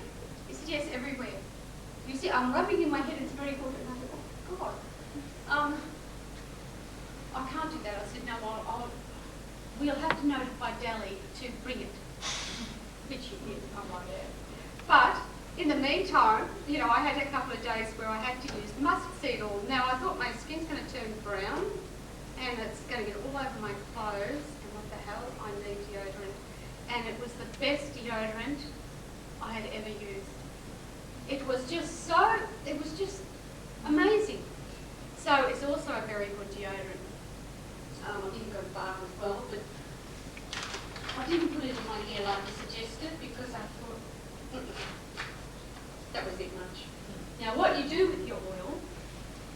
must remember that you're a soul body. So the first part, oh, by the way, there's two different ways of looking at Ayurvedic massage. I'll show you one that's the quickest and the easiest, but there are other more intricate ways. But what the oil must do is go to every orifice. Now, I'm not going to stand here and explain to you where they all are. I think you know every opening of your body needs to be rubbed with oil at some inside, like this, inside, etc., etc. But you first start at the Brahmanadi. So you would take a little bit of the oil and rub it. So rub the Brahmanadi. You will know where it is now. Just the top of their head, just where your head goes.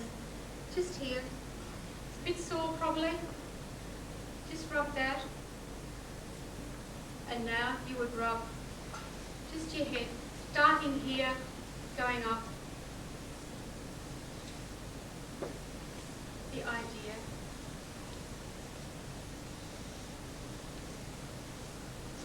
Now this is a beautiful one to use, even if you're doing it with your coconut oil.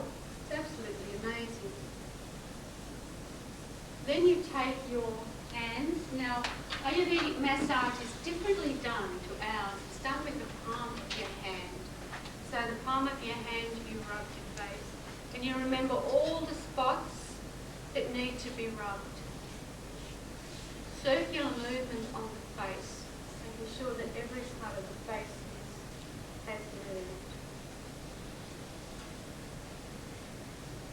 Quite often see in India, if you see someone, they'll go like that and like that. This relieves tension, believe it or not. So the tense of the fellow's getting when you're bargaining.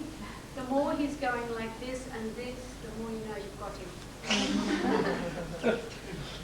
Now I go to the neck and I'm making a circle, but I'm incorporating the lymph glands. Right, very important. If you're not pressing hard, you're just massaging them. Then I come to the front and the back and massage. Remembering those points we talked about, so we massage the back.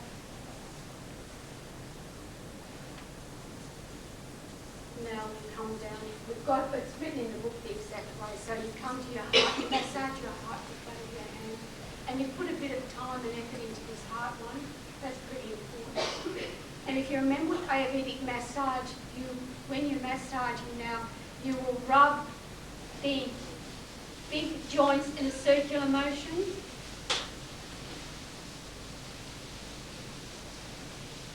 And then you rub to pull up here towards the heart. And then you come here, another circular motion.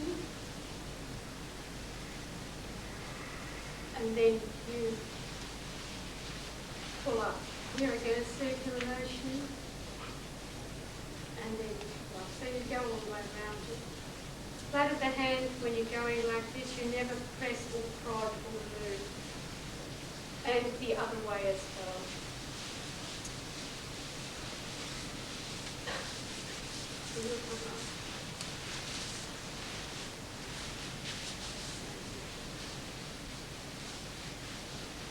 You're already feeling different, isn't it?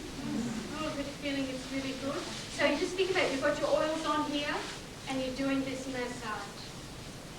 Now I always like to give the hands a bit of a go in here, back and front.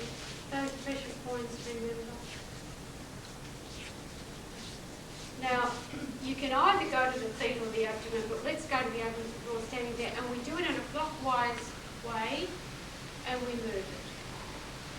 We start here. This is where the small intestine enters, so you can do it in a big circle here. And then it's up. Up at the buttocks, up at the lower back. Now, ladies must move around their chest and men would move the chest area the same, but you're going to remember all the lymph glands here, so they've all got to come. And then you can go here. You take the whole body. So here you've got your hips, and coming up here, your knee, and then you're coming up. And then you go to the other one.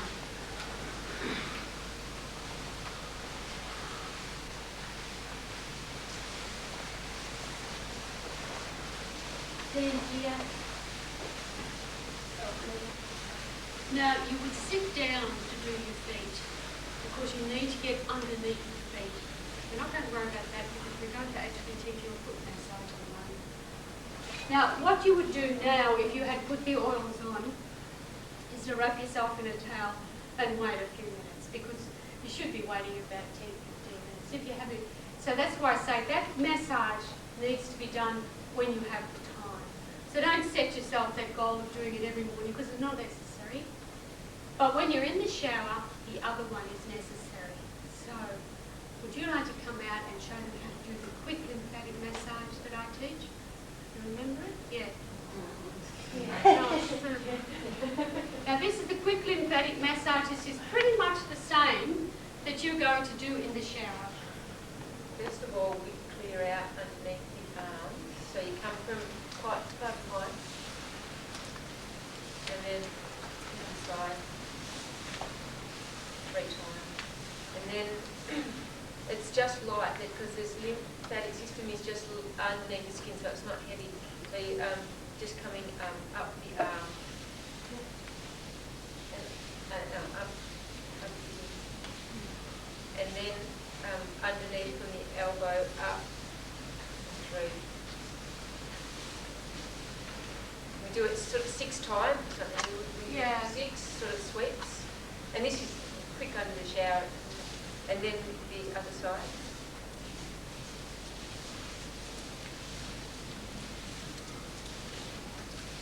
And then through.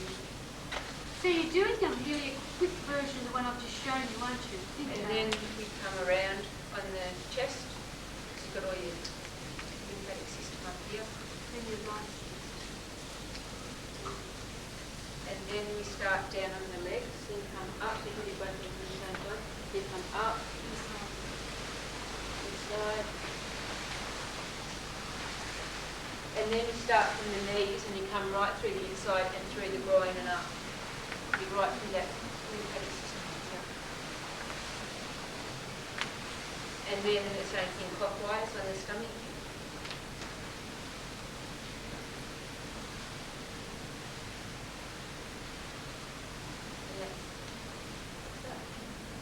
So that's pretty easy, isn't it? And you remember to always come down here and just give them a little stroke and then rub them up here. So that's very important to keep that lymphatic system open. And think about it, that didn't take you long, did it? So if you do that lymphatic one underneath the shower, you'd be amazed how well you feel. Or, I think it's easier then with, a mitt or a loafer even. You don't need to press it hard. I know that in some circles in India they do press because they say that's easier to press all the toxins out that way. So if you have, someone in India giving a massage, they will do that heavy press. Most of them don't know what they're doing anyway. So, please sit down. And you must remember that be sure your bathroom is, I don't know what else is that clean and tidy. Be sure your bathroom is nice and warm. There you go, I wasn't so tidy after all. Your hand towel, because if you do the Ayurvedic massage, you're going to have the oil all over you and you're going to wipe the excess oil off with the towel. That is going to be really awful. And you may not, with all the soaking in the world, get it clean. So keep that as your own towel for your massage. A little hand towel, that's all you need. Wash it separately because it's going to be a bit messy. Depends on which oil you use. And here I'm sprouting off that sesame oil, and when I was in India last, I came home from Sodhana, and I walked in the door, and my friend, I was staying with a different friend, and she said, "Oh, we have to get Sodhana off you. I've organised a massage therapist and all this." So I spent a whole day in bed just getting massage and creamed and primed and bathed and plucked. But I tell you that I said, "What oil?" And they said, "Olive oil." I tell you, I said, I can't believe it. Since when is olive oil being used by the massage therapist in India? So that's interesting, isn't it?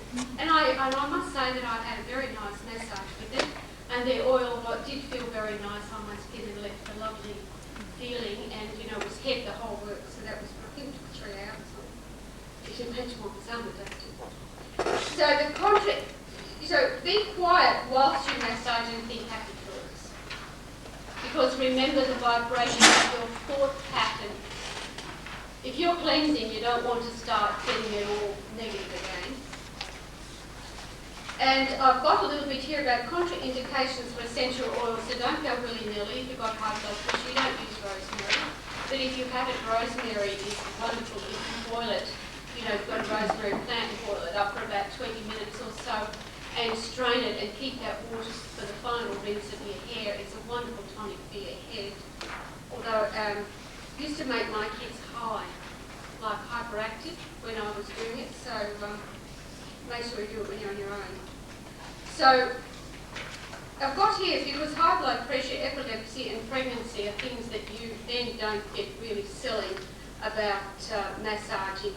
And if, of course, you've got had cancer or anything like that, you ask your doctor before you can actually massage, even massage yourself. It's pretty important that you do that. And now I'm going to hand you over to Donna. He's going to, was there any questions on that? Yes. Yes, you talked about the 4 different types, like the Kapha and whatever. How do you know what type you are?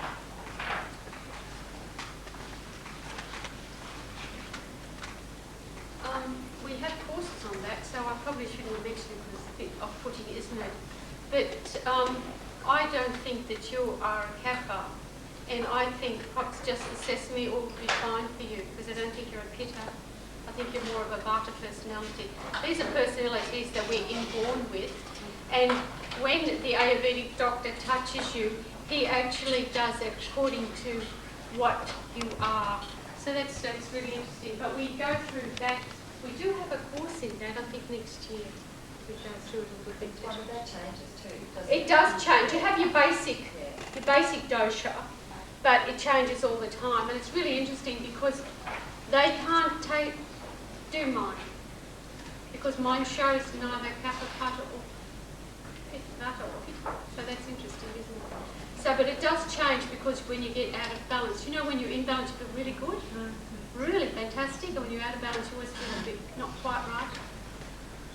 And that it's very daunting. All that we really have to do is look at Patanjali. Patanjali lived about 25,000 years ago in the Golden Age. And Patanjali is said to be the father of yoga. He put down the steps to yoga, how to put it all together and how it works. And that's why when somebody who just is coming into this new age thing and say that, you know, they find it better this way, it's not really better that way actually. It's better the way the Patanjali has said it. In the Golden Age, it was most of the yogis had come down from actually Persia into the Indus Valley to settle. And they saw the coming of the time when they were going to change from one age to another. And they decided that it was time to at least write down for posterity a few simple rules for people to follow. And what we've been doing over this weekend is actually following those rules. We looked at a bit out of discipline and inner discipline, didn't we? We saw how Patanjali tells us to clean up our act, and we'll clean up our body, we'll clean up our mind. And he has also told us what postures to do. Patanjali was the one who wrote down I think the 200 postures or something that are the postures that are required for meditation. And by the way, none of them are standing on their head. And then he told us about breath control. And then he stopped. That is enough for the body. Then he tells us how to move into the higher realms. And to move into the higher realms, he tells us about sense withdrawal, about concentration, contemplation and meditation. I always think the contemplation is a bit like meditation. Self-realisation is something that comes anyway. samadhi is a state of consciousness that you can't, there's two lots of samadhi, but we're not going to look at those now. It's the duality, the you and the I and me and the whatever, God and me, or my creator and me, or just I. So when we look at sense withdrawal, does anyone know what sense withdrawal means? Renunciation? Oh, no, it's not really. It's different today. Sense withdrawal tells us that we've got to come inside. Because here is the organ of action is my hand. Then there is an organ of perception within. Something that we talk about actually, I think, in the third program. I'm not sure. We'll go deeper into that. But he tells us to come deep within. And as we come deep within, we start to shut out the outside world. And it's sort of like when you go to sleep, but you're totally with it. Or I think meditation would say it's like a lucid dreaming until you go even further. Sense withdrawal does start off coping, renunciation, and what a lot of you have done, starting off going into that subliminal mind and letting it move away and getting rid of it, is also your form of renunciation, because you're moving slowly, slowly, slowly within. That's really amazing.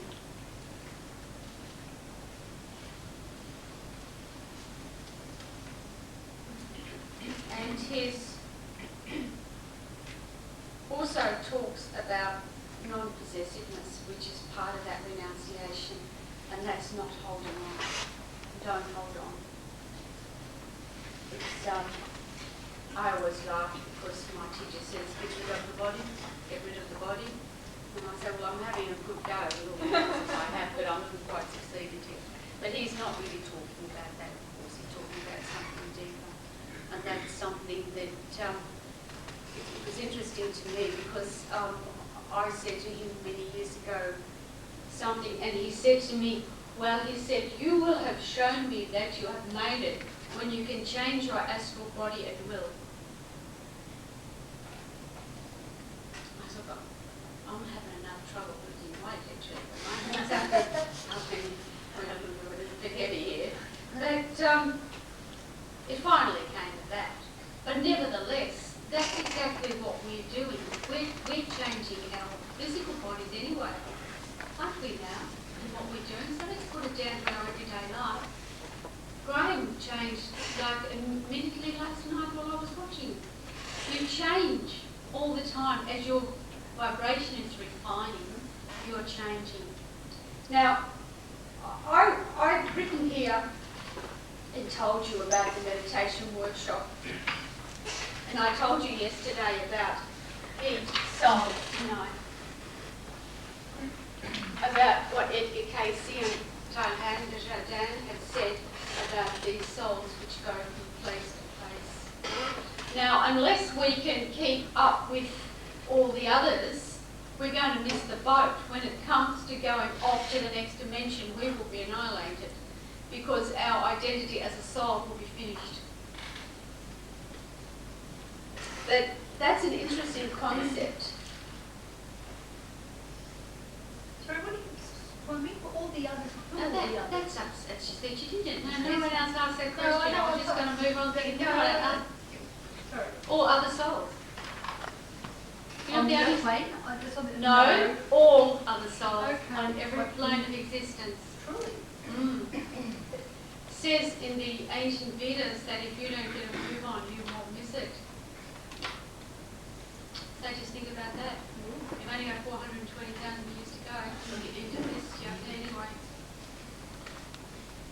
This is when there's a change from one age to the next. That would mean that there'd be a lot left or some left behind, some that disappear. Or is it It's what they call the annihilation. right? It's like when you breathe, right? When you breathe in, you take in a whole lot of bacteria, don't you? And when you killed them all and got rid of them. So you annihilated along millions and billions of life forms all in that one breath. Think about it. It's no different. It's no different. You take some antibiotics, you just willy-nilly have killed the goodies and the baddies inside you. They were having a massive war. Someone was going to win. It was inevitable that the baddies might have won, but you killed them all off. So you didn't do a good thing anyway, so you let another tribe come in of bacteria and they've taken over anyways where that left off. Yeah, broaden your outlook. That's what we're doing. Sorry, is that karma, Swami? Oh, but yeah, it's their karma, not mine. So, I wanted to do, you've had a lot of workshops with me, a lot of meditation. Well, a lot of you have been with me before a meditation workshop. So what am I going to tell you? The power of your mind? Or what am I going to tell you? That you'll reach enlightenment if you meditate? Am I going to tell you that you've got to sit correctly, breathe correctly? Well, I've already told you that. I've already told you, just apply yourself and change your attitude. So what I wanted today was to put you into groups again, and I wanted to pose some questions, which Keith, I've already got written down here, you see. The first question is, and you write it in your groups, what do you expect from meditation?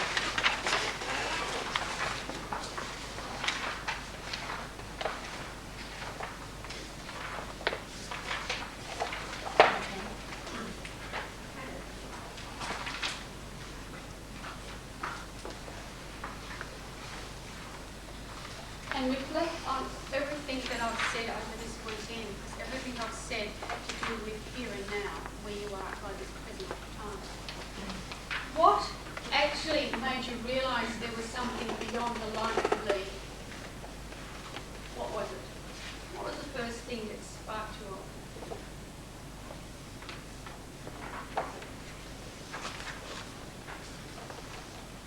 Made you realise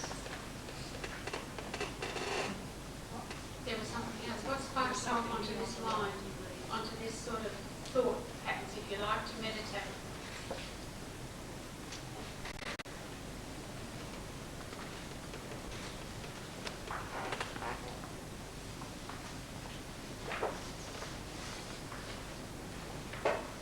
And when will I know that I'm finished with meditation?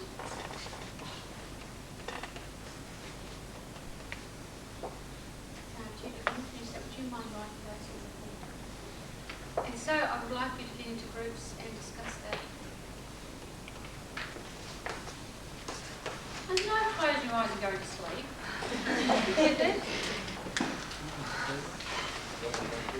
When will you know when to stop meditation? Yeah, about 6 in the room, I think. Try not to go to the same group you were in today. Yeah, good idea. Finish with my meditation.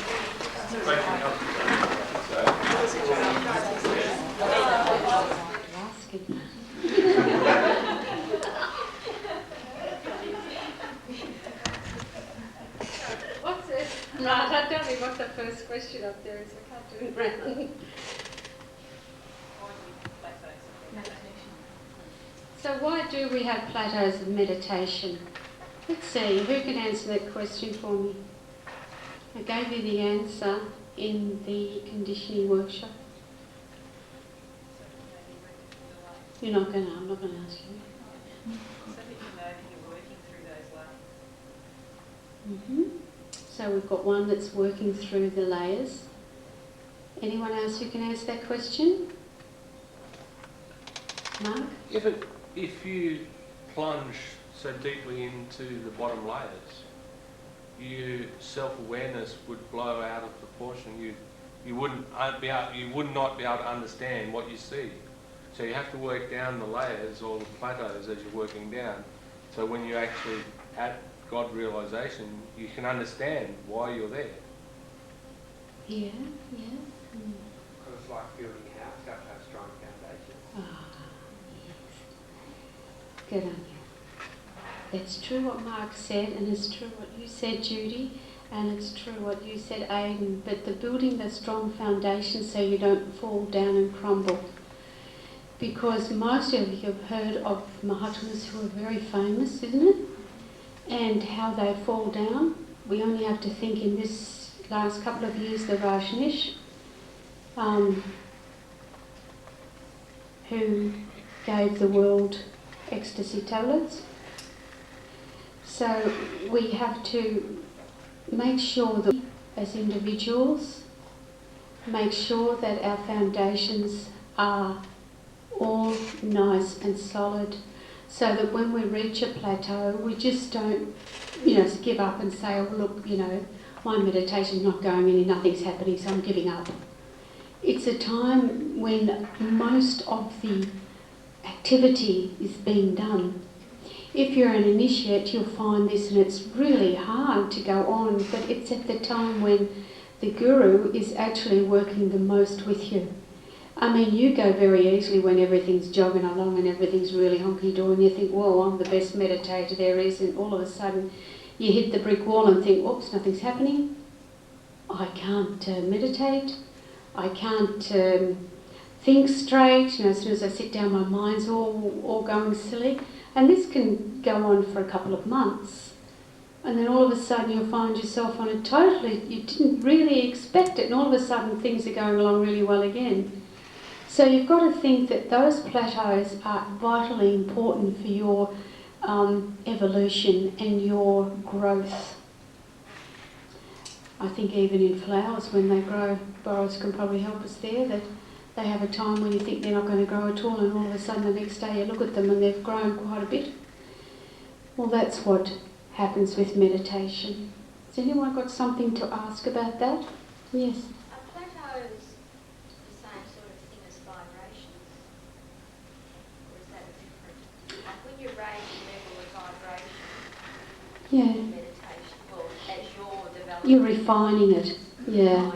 So does that then also play a part in, obviously it plays a part in meditating, but is that the same thing? It's the same thing, and you have to stop there and then have that solidified. So there'll be a lot of, and that's the challenge. You're going to go on.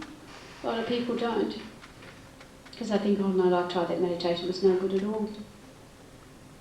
So you build your foundations in, like you get your solid foundation and then you raise your vibration with another foundation. That's it. Like a building. Yeah, it is. That's right, yeah.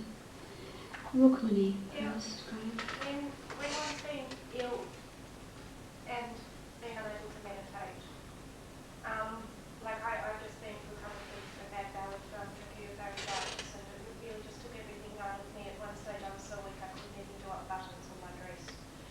And it always seemed getting better, the recovery process, that I'd go one step forward and two steps back, and then one step forward. You don't push it.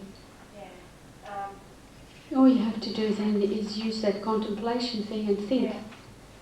Think about, think about those things. And think about, why am I sick? Why,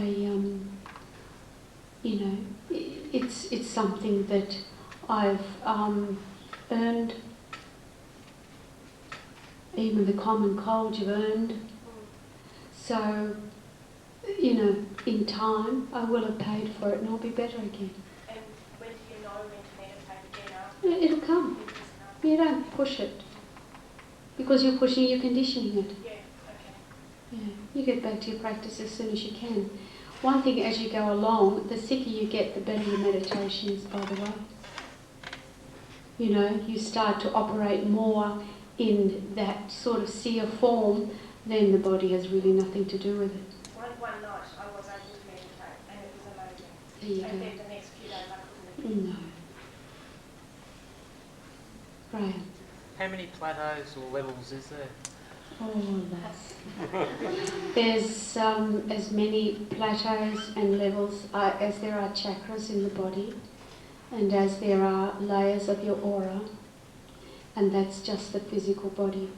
Is that major chakras or? All of them. And that's just the physical. Because then meditation, of course, must go on all different levels. And eventually, when you no longer need to be reincarnated, you must reincarnate vibrationally in the astral realms. So there also, you must meditate to get the connection, to get the knowledge, to raise the vibration, to go further. There's no, get up earlier, good behaviour. It just goes on and on. Yes? So when you hear people talk about just the overall view, the structure of things, and they say as above, so below, there's just an order and of evolving, and the top has a responsibility to help draw the bottom up, and on it goes. Yes. Realised souls make extreme sacrifices to come back down and reincarnate or incarnate in the physical realms, and they do it normally to teach. And the responsibility and the weight of the responsibility is just extreme. And so we always give thanks for those souls that do that, because we don't always, acknowledge them or understand. But there are layers, lots. You're trying to break me up for afternoon tea, Tills. You don't think I'm going to give them afternoon tea? There's another question up there. We finish at 4. No, that's all right. I wasn't thinking about afternoon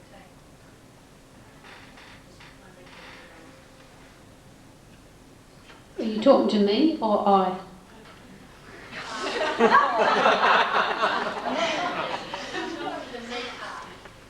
Was that Parvati, Durga, Devi or Kali you're talking to there? That'd be nice. So what's the next question, Rod? Why do we have spiritual experiences in meditation? Gosh, there's a revolution.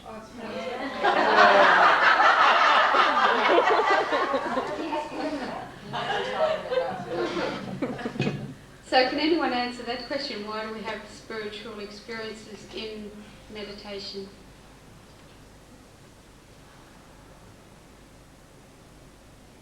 Yes. Could be. Because in silence, you get To learn from? Yeah, to learn from. So they say that Jesus spoke in parables. So we also get spiritual experiences. That's not because we're the Immaculate Conception, but normally it's because we should learn from these experiences. And some of these experiences and spiritual experiences we have are not from outside. Some of them are coming from internally. So some of them are your own experiences. The good part of you and the bad part of you. I mean, everyone's got a good and a bad part. When my kids were little and one of my sons set fire to the neighbour's lounge room, I said to him, now look, this is because the devil's in front of you. He said, that's it, Mum, he lit the match. I said, absolutely.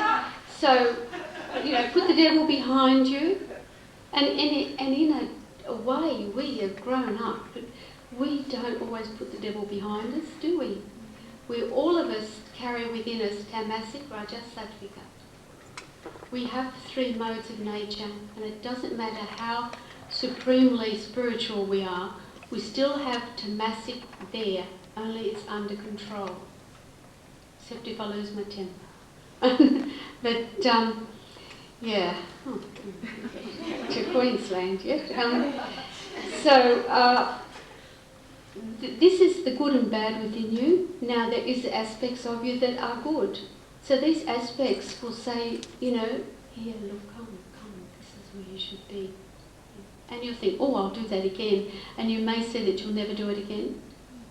And if you have a dream, sometimes in the dream someone will say, follow me, do this, do that. And then you think you never see them again. Is that right? And sometimes there are souls who are working with you, or even a guru who might meet you to teach you, a teacher who's in the physical, who will appear to you in a dream or in one of these meditation experiences as something or someone or associated with something that you feel good about. And if you feel good about that, then you will listen, whereas you may not listen if it's in the physical. So all these experiences, you should not let them increase your power of your ego, but to think, okay, now I've had a lesson.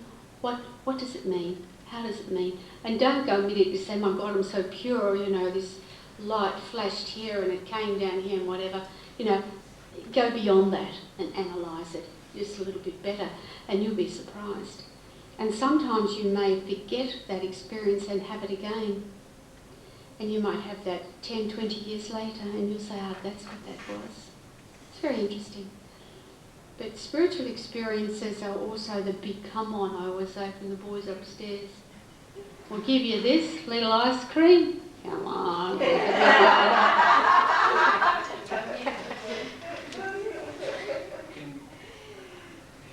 use the memory of that experience, try and Absolutely. recapture the feeling and use that in meditation? Absolutely.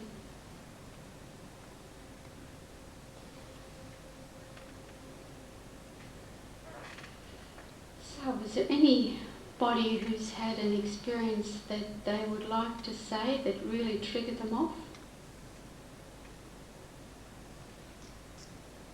Leanne, you're smiling there like you. That's what I spoke to you about before. Yeah. The first time that I meditated with Swami in my heart, I had an experience where I was suddenly transported back to a place in Sikkim in India that I went to years ago. And interestingly, afterwards I spoke to Donna and she said that Swami was actually in India at the time. Probably not that far from me, but I talked to the Swami and some of the things I thought about last night helped me realise what that was really about. And it was, I must have carried that. It was quite interesting. I went to this place in Sikkim and there was a hot pool.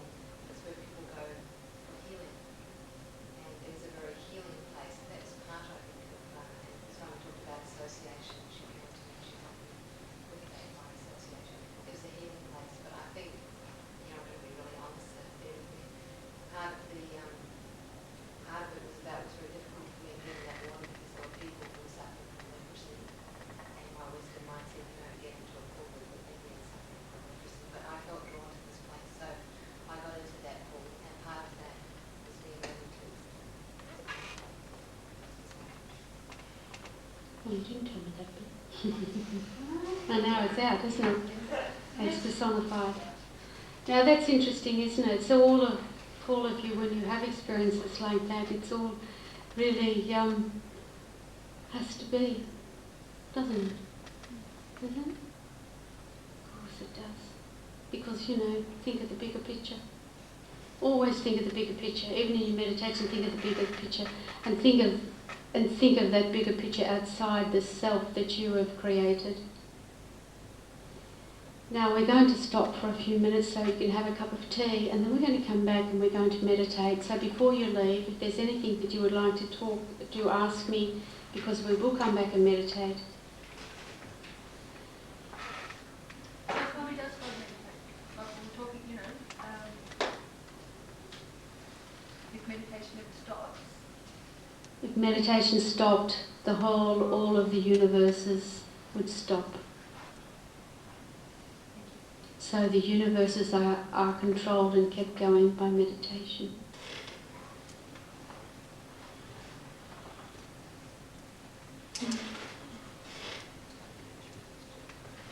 Mummy, we had a discussion about what God is, and I wasn't sure, is God beyond tamas, rajas and sattvika, or does God have the modes of material nature in whoever? If you have a dream, Gopi, is that dream you, or are you the one who dreamt it? I'm the observer, the dreamer of the dream, so it's not really me, I'm the one that dreamt it, I think. I've just answered your question. So now you have to think about it.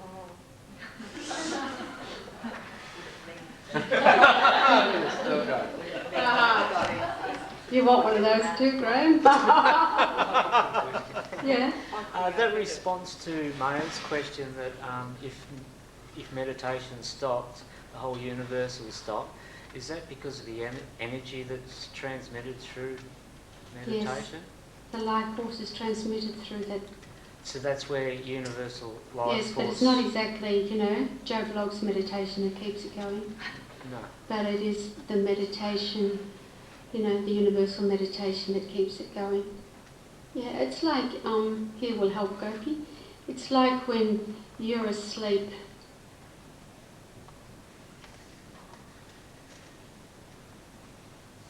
You're keeping it going. You're keeping the body going anyway.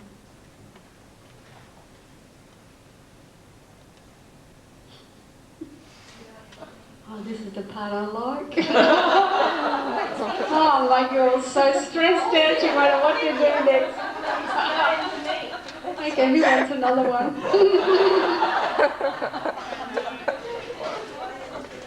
Shall we call it a day and let you go and have a cuppa, I think?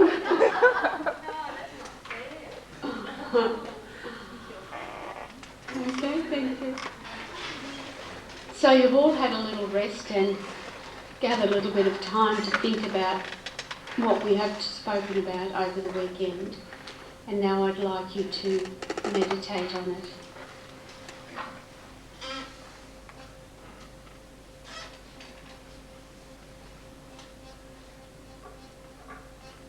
Close your eyes. Make sure that your spine is erect.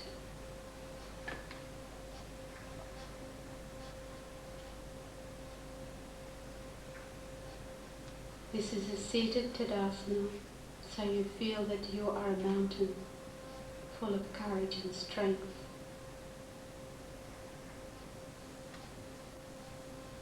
You are strong, like a warrior. Begin the breathing.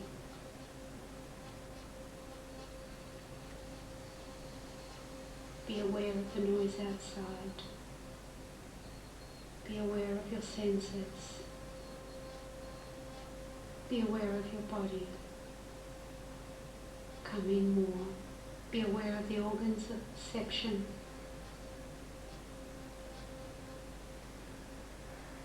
Come in more.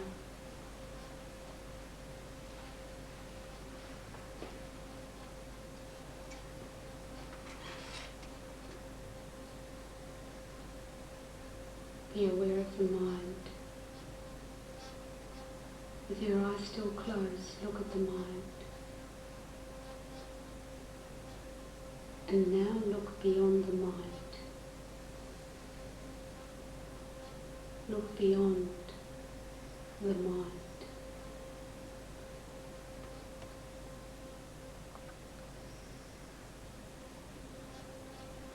Go beyond the place of mind and matter.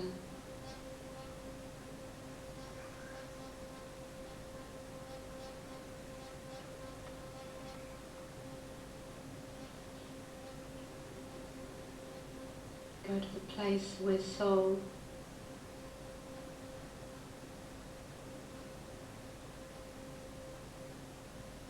may meet itself.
want you to slowly, slowly leave that place. I want you to return to the world of the senses.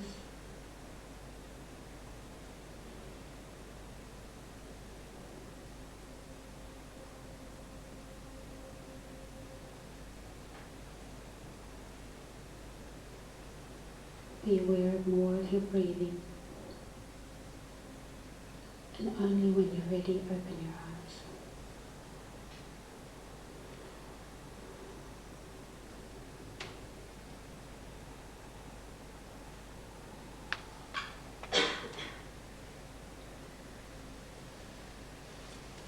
And let's bring all that wonderful energy down and balance it again.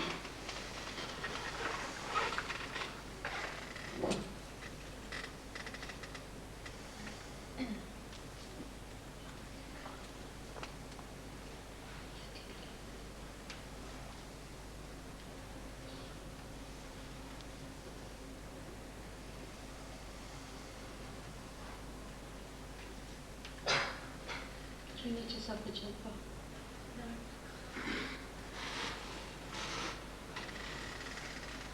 No. Well, we're coming to the end of our 2 days Samata Samashti Dharma seminar. The seminar where I hope that you've learned that you are really the most important person and you were born alone. Hopefully most of you will not die alone. I will be with you and you will walk the journey, perhaps with me, I hope. But whatever you do, walk it true. Stick to your beliefs. Leave behind, and think of today as the beginning of the rest of your life. Everything's going to be fine. It's just, you've learnt now that the spiritual journey, or that journey of enlightenment, is not gruesome and heavy. It's light and happy. And now, Rod, you can have a big mug of coffee. And I can have my mint. But I also want to thank you all for coming and for joining in. And I hope that I've been able to teach you something in these 2 days.